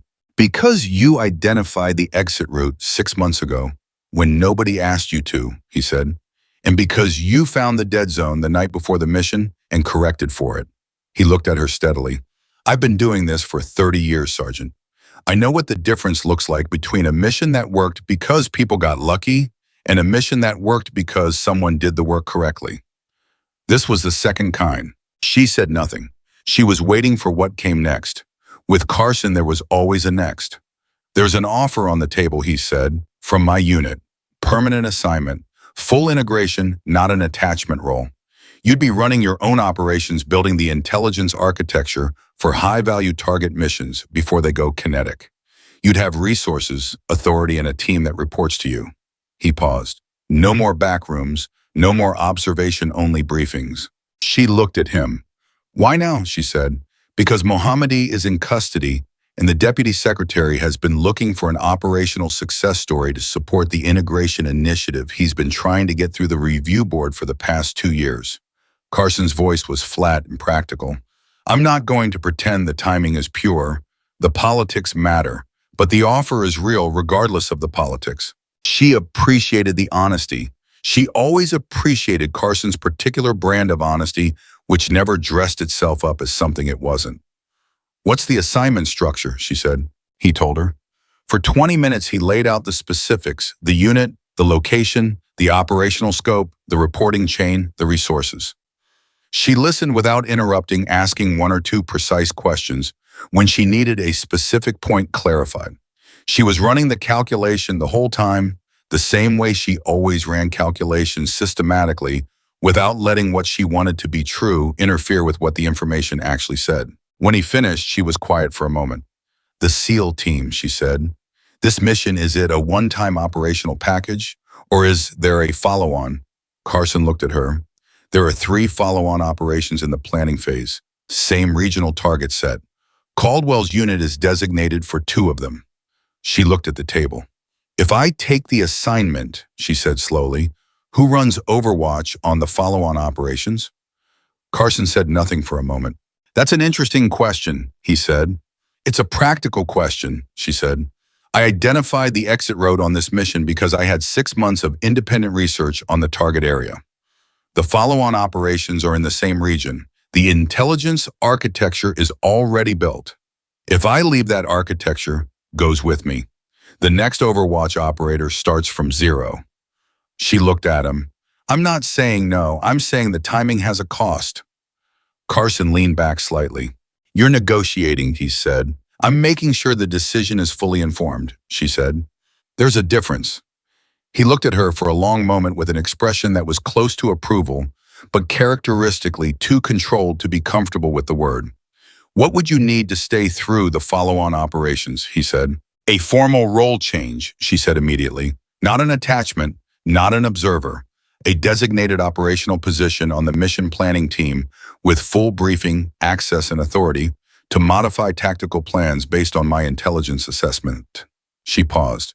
And I want the riverbed classification added to the standard intelligence package for all future operations in this region. The riverbed.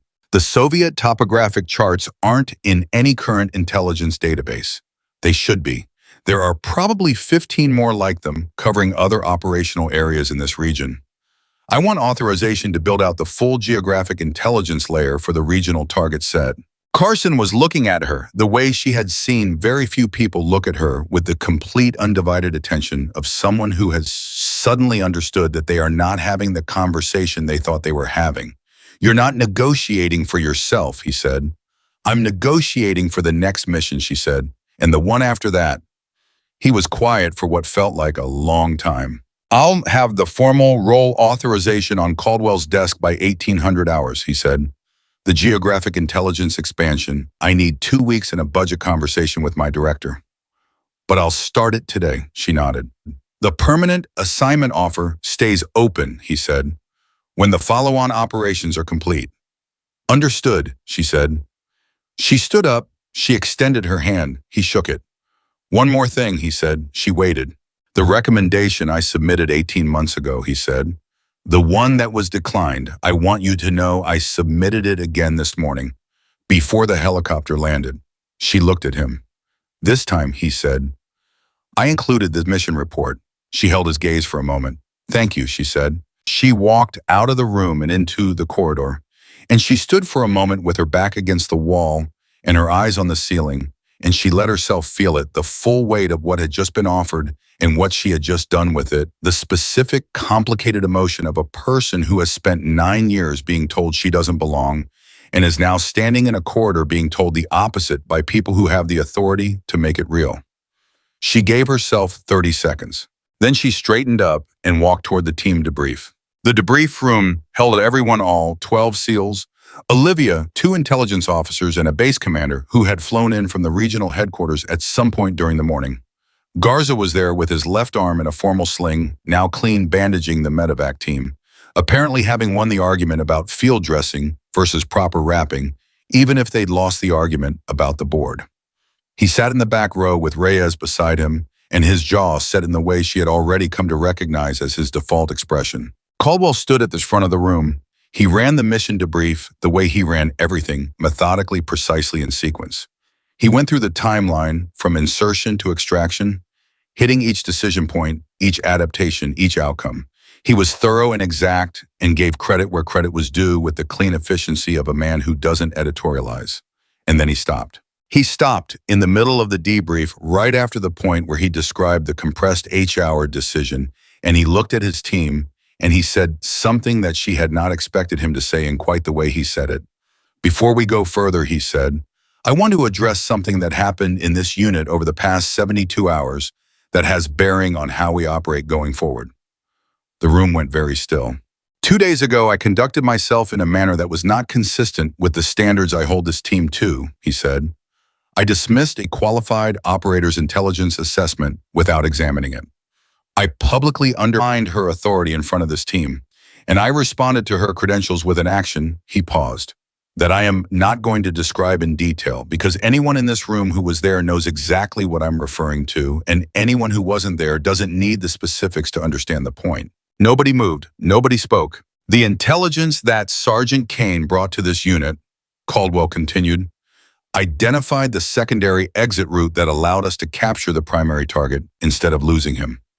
It identified the dead zone in our blocking element coverage and corrected for it the night before the mission. It identified the changed guard position and the accelerated departure timeline in real time from the overwatch position and enabled us to compress H-hour without losing the target. He looked around the room. The mission succeeded because she was right and I was initially wrong to dismiss her. That's the operational truth. I want it on record. The room was so quiet she could hear Garza breathing through his nose in the back row. Espinosa is sitting 3 seats to her left, so I was looking at the table in front of him with an expression she couldn't read from the angle. Briggs at the end of the front row was looking at Caldwell with the specific expression of a Master Chief who has spent 21 years watching commanders do the right thing and the wrong thing and knows the difference. Going forward, Caldwell said, this unit operates with a simple standard. If someone in this room has information that is relevant to mission success, that information gets heard. I don't care about rank unit designation, attachment status, or any other variable that isn't the quality of the information. You hear it, you examine it, you decide on the merits. He paused. That's not a new standard. That's always been the standard.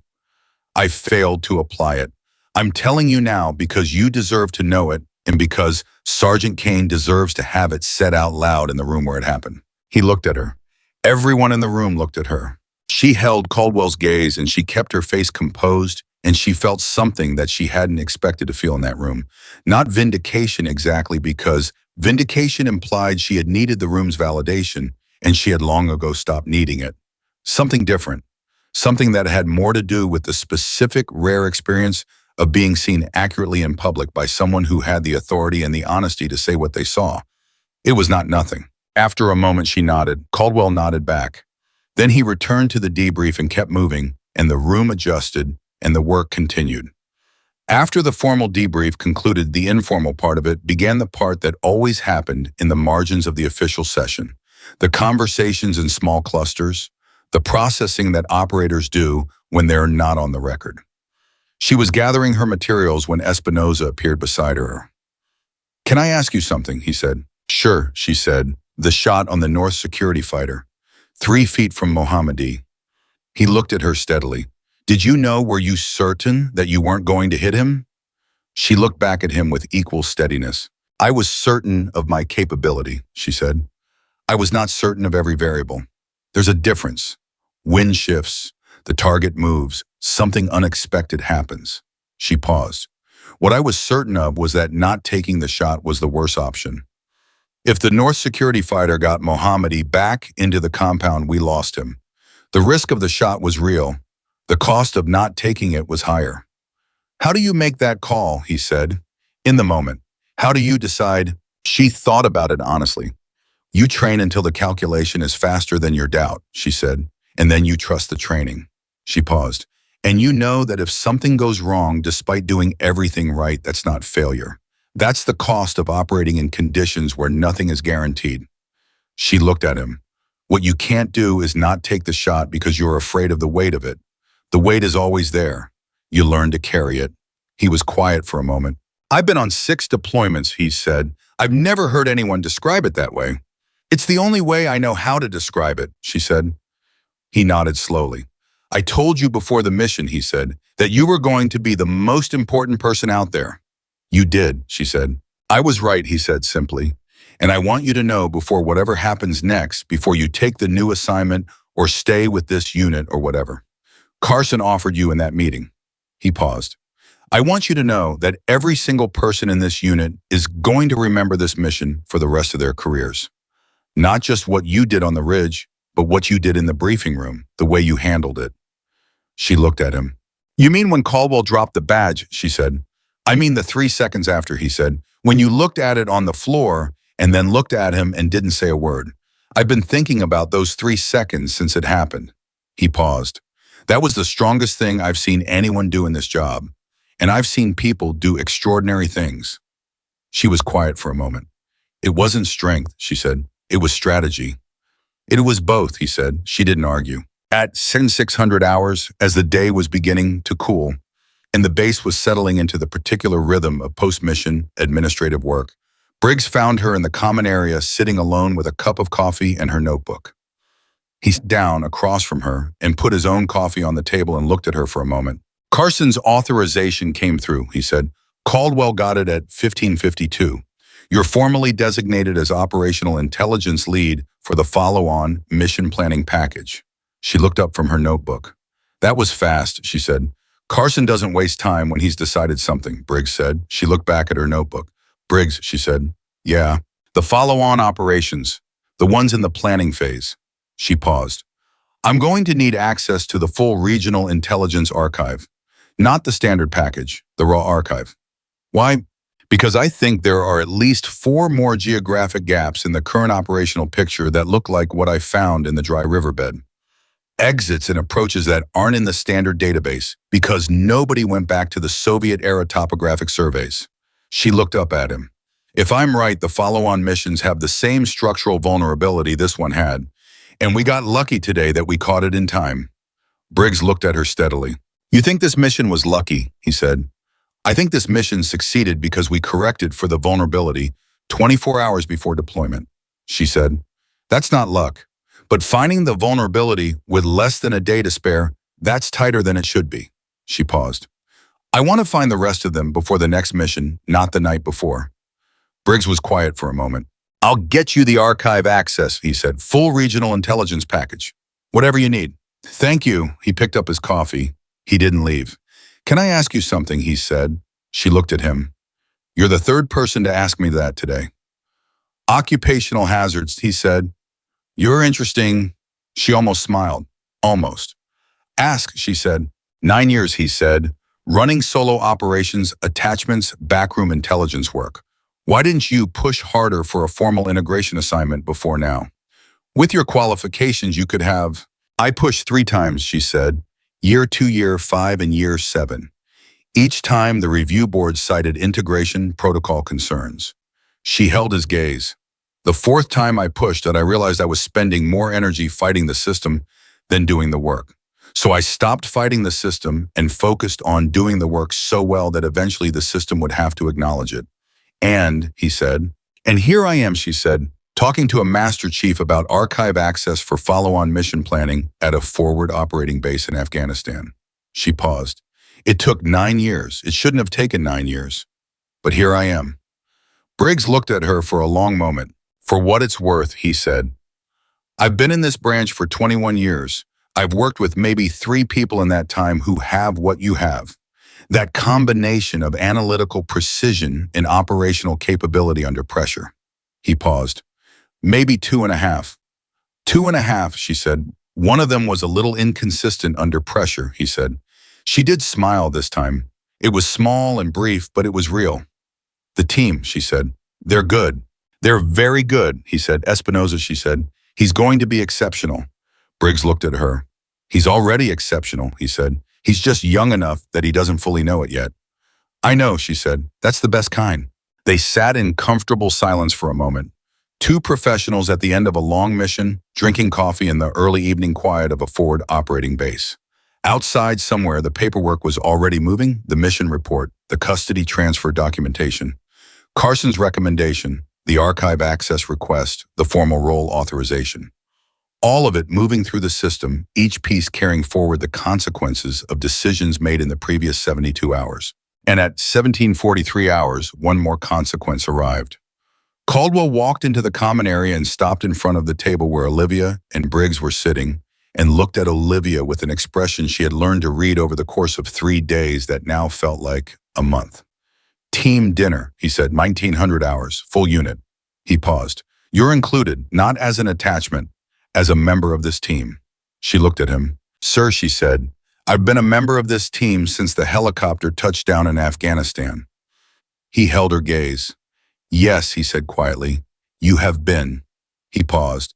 "I'm saying it out loud so there's no ambiguity." Briggs made a sound that was definitely not a laugh.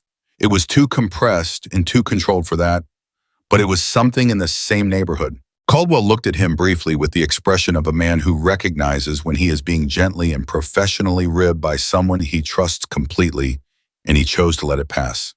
1900 hours, he said. Don't be late. He walked out. Briggs watched him go. You know what just happened? He said to Olivia. Yes, she said. Ryan Caldwell has never, in 23 years of Special Operations Command, invited an attachment to a unit team dinner and called them a member of the team. Briggs said, I have worked with him for 8 years. I know this for a fact. She looked at her coffee cup. There's a first time for everything, she said. There is, Briggs said. He finished his coffee. He stood up. 1900 hours, he said. Don't be late. She watched him go, and then she was alone in the common area, and she sat with her notebook and her coffee in the evening quiet, and she thought about 9 years of proving the same thing over and over in rooms that didn't want to see her, and she thought about a badge on a concrete floor, and she thought about a mountain ridge in the dark, in the cold, and the specific clarifying weight of having exactly the right skill in exactly the right place at exactly the right moment. She thought about Espinoza saying those 3 seconds were the strongest thing he'd seen. She thought about Carson's recommendations submitted before the helicopter landed. She thought about Caldwell standing at the front of the debrief room saying it out loud. And she thought about what came next, the follow-on missions, the archive access, the Soviet topographic charts that nobody had looked at in 40 years. And that might be holding the answers to vulnerabilities that hadn't been found yet, the geographic intelligence layer she was going to build from scratch, the work that was always waiting, the work that was always ultimately what she came back to. She opened her notebook to a fresh page. She wrote the date at the top. She started the geographic gap analysis. It was 1801 hours. She had 59 minutes before dinner. It was enough time to begin. The dinner was louder than she expected. She had anticipated something formal, the careful, measured social interaction of people who had just been through something significant together and were still processing the weight of it. What she walked into at 1900 hours was 12 Navy SEALs who had apparently decided that the best way to process the weight of a successful mission was to be as aggressively normal as possible, which in practice meant bad jokes, loud arguments about food, and Garza holding court at the end of the table about the precise medical definition of a through-and-through wound and why it categorically did not qualify as a serious injury. It went in and it came out, Garza was saying to Reyes, his right hand moving in a straight line to illustrate the trajectory. That's the definition of a clean wound. The bullet did not stop inside me. Ergo, you got shot, Reyes said flatly. Technically, you got shot, Garza. I got grazed. The round went through your arm muscle. Muscle grows back. Reyes looked at the ceiling with the expression of a man appealing to a higher authority that was not responding to his appeals. Olivia sat down at the only open seat, which happened to be between Espinoza and a quiet, methodical operator named Kowalski, who had barely spoken during the entire 72 hours she had known him, but who she had observed missed nothing. He acknowledged her arrival with a slight nod and returned to his food. She took it for the welcome it was. Caldwell was at the head of the table. He caught her eye when she sat down and nodded once, the same nod she had been learning to read, the one that meant something real. And then Briggs said something to him on his left, and his attention moved on, and the dinner continued. She sat at that table, and she ate, and she listened, and occasionally she spoke, and it was not dramatic, and it was not ceremonial, and nobody made a speech about her or her role on the mission or any of it. They just included her in the conversation, asked her a question, listened to the answer, argued back. When they disagreed, laughed when something was funny, the way you include a member of a team in a dinner, which was exactly what Caldwell had said she was. Around 20-30 hours, when the food was mostly gone, and the table had settled into the slower rhythm of people who aren't ready to leave yet, Espinoza leaned over to her. The archive access, he said quietly. Briggs told us about the geographic gap analysis you're starting. She looked at him. He told the team, she said. He told Caldwell, and Caldwell told the team. Espinoza paused. Reyes and I want to help. We've both done regional reconnaissance work, not at your level, but we know the target set. We could split the archive and get through it 3 times as fast. She looked at him steadily. You just came off a mission, she said. You have 48 hours of administrative stand-down. You just came off the same mission, he said, And you started the analysis at 1801. She had no response to that. We want to help, he said simply. That's all. She looked at him for a moment, and she felt something that she hadn't felt in a long time. The specific warmth of being offered help, not because someone pitied her or felt obligated to her, but because they had watched her work and they wanted to be part of it. Because they had recognized the value of what she was doing and wanted to contribute to it. Tomorrow morning, she said, U-800, bring coffee. He nodded. He almost smiled. Yes, ma'am, he said. At 2100 hours, Caldwell called the dinner. People began moving toward the door in the slow, easy way of a group that has no urgency and nowhere particular to be. She was gathering her notebook when Caldwell stopped beside her and said without preamble, walk with me. They walked out into the night air of the base cool dry, the kind of clear that only exists at altitude in dry climates. And for a moment, neither of them said anything. They walked the perimeter path between the buildings, the sound of the bass settling around them. Carson's offer, Caldwell said finally. She looked at him. He told you the details, she said. He told me enough. He was quiet for a moment. I want to ask you something directly. All right. If the offer had come before this mission, before Arizona, before the range, before any of this, would you have taken it? She thought about it honestly. Yes, she said, immediately. He nodded slowly. And now, he said. She was quiet for a moment. Now I want to finish what I started, she said. The geographic gap analysis, the follow-on missions. I built the intelligence architecture for this target set. Walking away from it before it's complete would be... She paused, searching for the right word. Irresponsible, Caldwell said. Yes, she said. He was quiet again. That's not the only reason, he said. She looked at him. No, she said carefully. It's not the only reason. He stopped walking.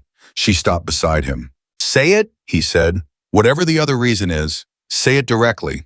She looked at him in the dark, and she made the decision she had been making and not making for the past several hours. I've spent 9 years working alone, she said. I told myself it was preference. That solitude was cleaner, more efficient, less complicated. Fewer people meant fewer assumptions made about me, fewer rooms where I had to prove myself before I could do the work. She paused. And some of that was true, but some of it was also protection. If I worked alone, I couldn't be dismissed by a team. I couldn't be dropped into a back row by a commander who hadn't looked at my file. I couldn't have my badge thrown on the floor. Caldwell was very still. But what happened on that ridge, she said. Briggs on the radio at 22:30 hours. Reyes telling Garza he could be angry on the helicopter. Espinoza staying flat when I told him the shot cleared him by 3 feet. She stopped. That was not something I could have done alone. The mission required the team, and the team required me, and both of those things had to be true simultaneously for any of it to work. She looked at him. I've been operating like only one of those things could be true at a time. Like I either worked alone and was fully effective, or I worked with a team and spent half my energy fighting for the right to be heard. She paused. This team changed that equation. Caldwell was quiet for a long moment. We changed it badly at first, he said. Yes, she said. You did. And you stayed anyway. The mission required it, she said. The mission, he said. He said it the way you say something when you're not entirely sure you believe it's the whole answer. She held his gaze. And because Briggs listened on the radio at 22:30, she said quietly, that mattered. He nodded. They stood in the dark for another moment. I want you on the follow-on missions, he said, not as an attachment, formally designated operational intelligence lead, full mission planning authority. What Carson authorized today becomes standard for every operation this unit runs in this regional target set. He paused. And I want to submit a joint recommendation, me and Carson together, for the permanent integration assignment when the follow-on operations are complete. A formal recommendation with the mission report attached, so it doesn't get declined on protocol grounds again. She looked at him. You'd put your name on that, she said. My name and my signature in a direct conversation with the review board if they want one, he said flatly. Yes, she was quiet for a moment. Captain, she said, 3 days ago you told me to stand down. I know, he said. You dropped my badge on the floor. I know, he said again. Steady, not flinching from it. What changed, she said. Not hostile, genuinely asking. He thought about it. You did exactly what you said you were going to do, he said. Every single time. The analysis was right. The dead zone was real. The guard position change was real. The riverbed exit was real. The shot on the North security fighter. He paused. I've been in this career for 23 years, and I have been wrong before. The difference this time is that being wrong cost more than my pride. It almost cost the mission. He looked at her. I don't get to be wrong like that and not change. She held his gaze for a long moment. All right, she said. All right, he said. I'll stay through the follow-on operations, she said, and I'll accept the joint recommendation when they're complete. She paused. But I want something from you in return. He looked at her carefully. Name it, he said. The next time a qualified operator walks into your briefing room and you don't recognize what they're carrying, she said, you ask before you dismiss. You look at the file, you run the check, you spend 30 minutes finding out who you're actually dealing with before you tell them to sit in the back row. She paused. Not for my sake, for the sake of whoever that person is. He held her gaze. Done, he said. She nodded. They walked back to the buildings in the clear, cold night, and there was nothing more that needed to be said, and they both understood that, and it was the kind of understanding that doesn't require words to be complete.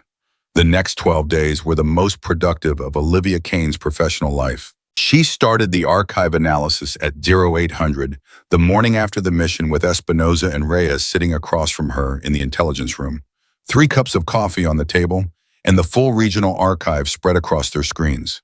They divided the work the way she would have divided a tactical problem, by sector, by date range, by source type, and they moved through it with the focused, efficient speed of people who understood what they were looking for and why it mattered.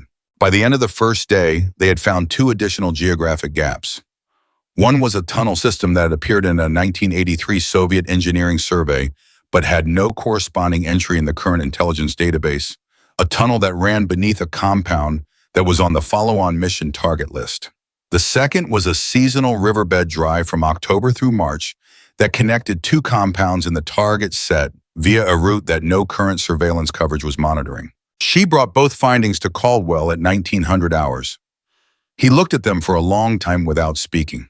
Then he got on the phone with Carson. By 0600 the next morning, the tunnel system had been added to the follow-on mission planning package, and 2 satellite tasking requests had been submitted for coverage of the seasonal riverbed route. That was how the days went. Find the gap, document it, brief it, watch the plan adapt, move to the next gap. Espinoza turned out to be sharper than she had initially estimated, which was saying something because her initial estimate had been high. He had an instinct for pattern recognition and raw intelligence data that went beyond training the particular gift of a mind that processes information in multiple layers simultaneously and flags the anomalies that don't look like anomalies until you know what you're looking for. She found herself explaining her analytical methodology to him, not because he needed remediation, but because he asked the right questions and absorbed the answers in a way that built framework rather than just adding information. By day 4, she had stopped explaining and started simply working alongside him, and the work moved faster for it. Reyes was different, more methodical, less instinctive, but with a thoroughness that complemented Espinoza's pattern recognition perfectly. Where Espinoza would identify an anomaly in 3 minutes, Reyes would spend 2 hours confirming it from every available angle until the documentation was airtight. She had worked with hundreds of analysts over 9 years. She had never had a team quite like this one, assembled not by design but by the particular accident of 3 people who turned out to fit together in ways that none of them had expected. On day 6, Garza showed up. His left arm was in a sling, and he had been technically cleared for administrative duties only, and he walked into the intelligence room at 0830 and sat down and said, "Tell me what you need." She looked at him. "You're on restricted duty," she said. "My right arm works," he said. "I can type with my right arm." "Garza, Sergeant Kane." His voice was flat and direct. "I was in the riverbed channel. I heard you tell Reyes to stay flat. I heard the shot." He paused. "Let me help." She looked at him for a long moment. "Can you manage the archive indexing?" she said. "We're building a cross-reference system for the Soviet-era surveys against current satellite coverage. It's detailed work." "I can manage it," he said. "Sit down," she said. He sat down. By day 8, Briggs was stopping by the intelligence room twice a day, ostensibly to check on administrative matters. Actually, she suspected to watch the four of them work. He never stayed long. He would stand in the doorway for a few minutes, ask one or two precise questions about the analysis, receive precise answers, and leave. She understood that he was tracking the work the same way he tracked everything quietly, thoroughly, maintaining situational awareness on what mattered to the unit. On day 9, Caldwell came in and sat down and looked at the full geographic gap analysis spread across the table. 12 documented gaps in the current intelligence picture. Each one source verified and translated into specific tactical implications for the follow-on missions. And he was quiet for a long time. How many of these would we have walked into blind, he said. On the current plans, at least 4, she said. Probably 5. The tunnel system under Compound 7 is the most serious. Based on the Soviet survey, it runs approximately 40 meters and exits into a structure that looks like a storage building on satellite imagery, but is actually a covered vehicle access point. She paused. If the target used that tunnel during a breach, the assault team would have had no indication of his movement for the time it took him to reach the vehicle. Caldwell looked at the document for another moment. How did nobody find this for 40 years, he said. Because nobody looked at the Soviet engineering surveys, she said. They're in an archive in a format that requires specialized translation software to read. The software exists, but it wasn't in the standard intelligence toolkit because nobody had documented a case where it was operationally necessary. She paused. Now there's a documented case. He looked at her. You're going to write the recommendation yourself, he said. For the toolkit update, I want it going up the chain with the mission report. I already started it, she said. He almost smiled. Of course you did, he said. And then on day 11 at 07:43 hours, the twist that nobody had seen coming walked through the door in the form of a phone call to Caldwell that lasted 4 minutes and left him standing in the corridor outside the intelligence room with an expression that she had never seen on his face before. She saw it through the door. She got up. She walked into the corridor. What happened? She said. He looked at her. The review board, he said. Carson's recommendation, the joint submission. He paused. They fast-tracked it. She stared at him. Fast-tracked, she said. The deputy secretary called Carson this morning. The mission report went up the chain faster than either of us expected. Apparently, someone at the senior level read the operational summary and flagged it. He paused. The formal integration assignment, the permanent position Carson offered you, it's been approved. Not pending, not under review. Approved. He looked at her steadily. Effective whenever you're ready. The corridor was very quiet. She stood there and looked at him and processed what he had just said and felt the specific disorienting quality of something you have wanted for 9 years. Arriving not gradually but all at once without warning in a corridor of a forward operating base on a Tuesday morning. The follow-on missions, she said. Her voice was completely steady. The authorization covers them, he said. You complete the follow-on missions in your new designation. The intelligence architecture you've been building transfers with you to the permanent unit. He paused. Nothing you've built here goes away. She looked at him. I need to call Carson, she said. He's expecting your call, he said. He said to tell you, and I'm quoting him directly here, that the recommendation he submitted this morning was the 4th one, and he does not intend to submit a 5th. She held his gaze. The 4th, she said. 4th, Caldwell confirmed. She exhaled slowly. For 9 years, the system had said no 4 times. And now, on the morning of day 11, after a mission that had started with her badge on a concrete floor, the answer was yes. Not conditionally, not pending further review, just yes. She put her back against the wall of the corridor and looked at the ceiling for a moment, the same way she had looked at the ceiling after the meeting with Carson 5 days earlier. She gave herself 30 seconds. Then she looked at Caldwell. The geographic gap report, she said. It'll be complete by end of day tomorrow. I want Espinoza and Reyes credited as contributing analysts in the formal documentation. Caldwell looked at her. You don't need to do that, he said. I know I don't need to do it, she said. I'm doing it because it's accurate and because they earned it. She paused. They showed up at 0800 with coffee and they stayed through end of day every day for 9 days. That's what contributing analysts do. Caldwell held her gaze for a long moment. All right, he said. She pushed off the wall. I have work to finish, she said. She walked back into the intelligence room. Espinosa, Reyes, and Garza all looked up when she came in. They had seen her go into the corridor, had seen Caldwell's expression through the glass, and were sitting with the careful, controlled attention of people who know something significant has happened and are waiting to find out what. She sat down. She picked up her two. "The tunnel system under Compound 7, she said.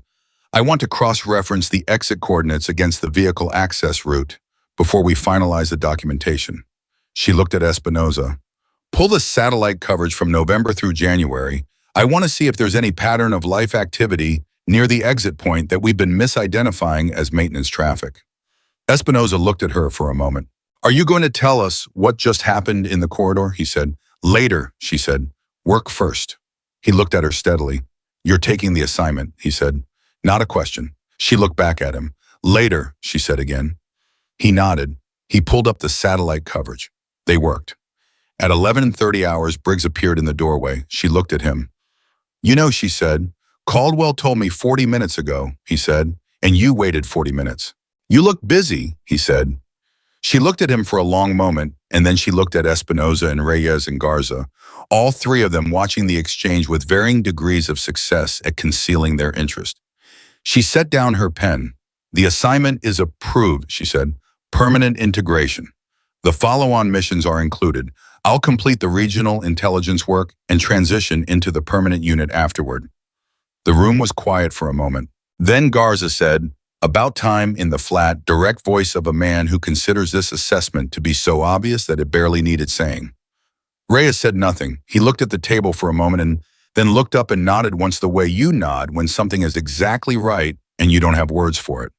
Espinosa looked at her with that young operator directness that she had come to respect enormously over 9 days of working alongside him. "The next unit," he said, "wherever you go, they don't know yet how lucky they are." She held his gaze. "Neither did this one," she said. "At first." He accepted that without argument. Briggs moved from the doorway to a chair at the edge of the room. He sat down. He looked at her. "Carson's sending a liaison tomorrow," he said.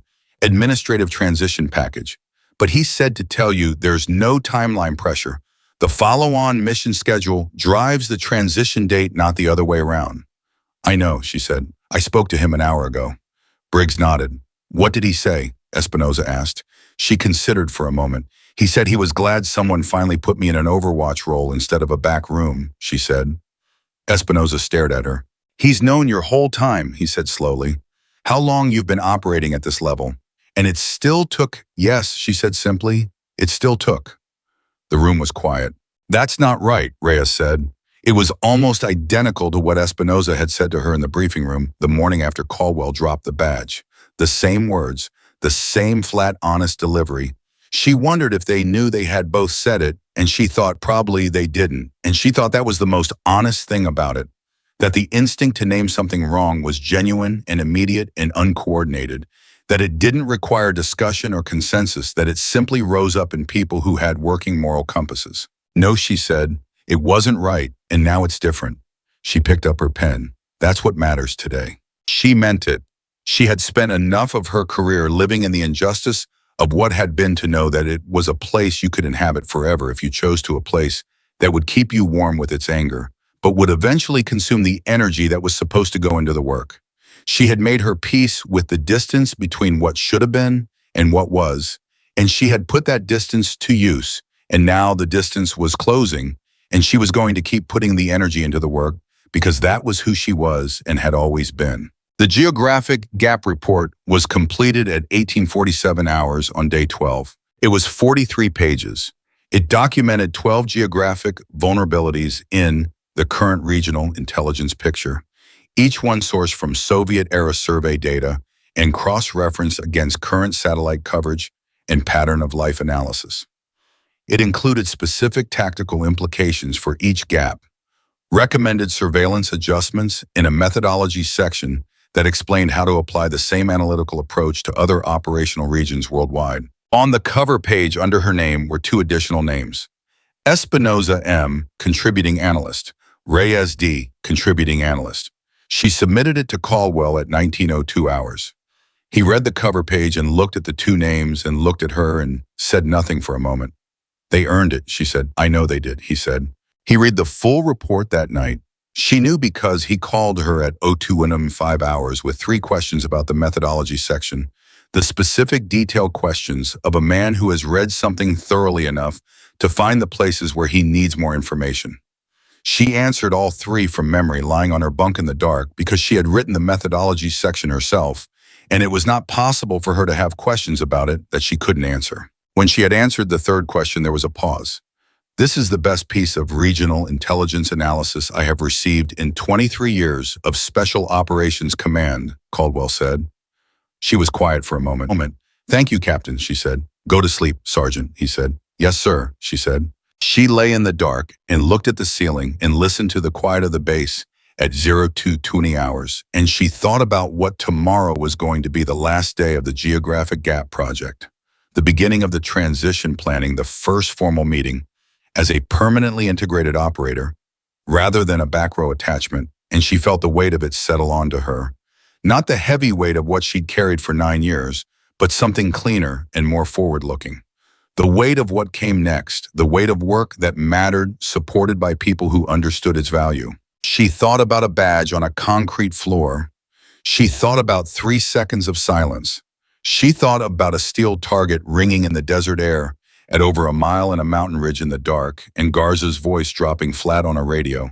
And Espinoza at 0800 with coffee and 9 days of work that went into 43 pages that were going to change how the military approached regional intelligence analysis. She thought about what Briggs had said at the common area table. 2.5 people in 21 years. She thought about what Caldwell had said in the quarter. You don't need to prove you're capable anymore. Everyone knows. She closed her eyes. She thought about this next mission. The tunnel system under Compound 7, the seasonal riverbed, the 4 additional gaps she wanted to verify before the follow-on operations began. The methodology section of the report and how it could be extended to other regional target sets. The liaison arriving tomorrow from Carson's unit. The work that was always waiting. The work that had never let her down. The woman they had told to stand down had not stood down. She had sat in the back row and studied the problem and found the exit route that nobody had looked for and corrected for the dead zone the night before, and called the guard position change in real time from a ridge line in the dark and taken the shot with 3 feet of clearance that ended a mission which had been 14 months in the building. She had picked her badge up off the floor without a word and put it back where it belonged and waited for the mission to prove what the room refused to see. And now 11 days later, in a bunk on a forward operating base in Afghanistan, with 43 pages of regional intelligence analysis on Caldwell's desk in Carson's 4th recommendation approved at the highest level, Olivia Kane was no longer proving anything to anyone. She was simply doing the work, and the work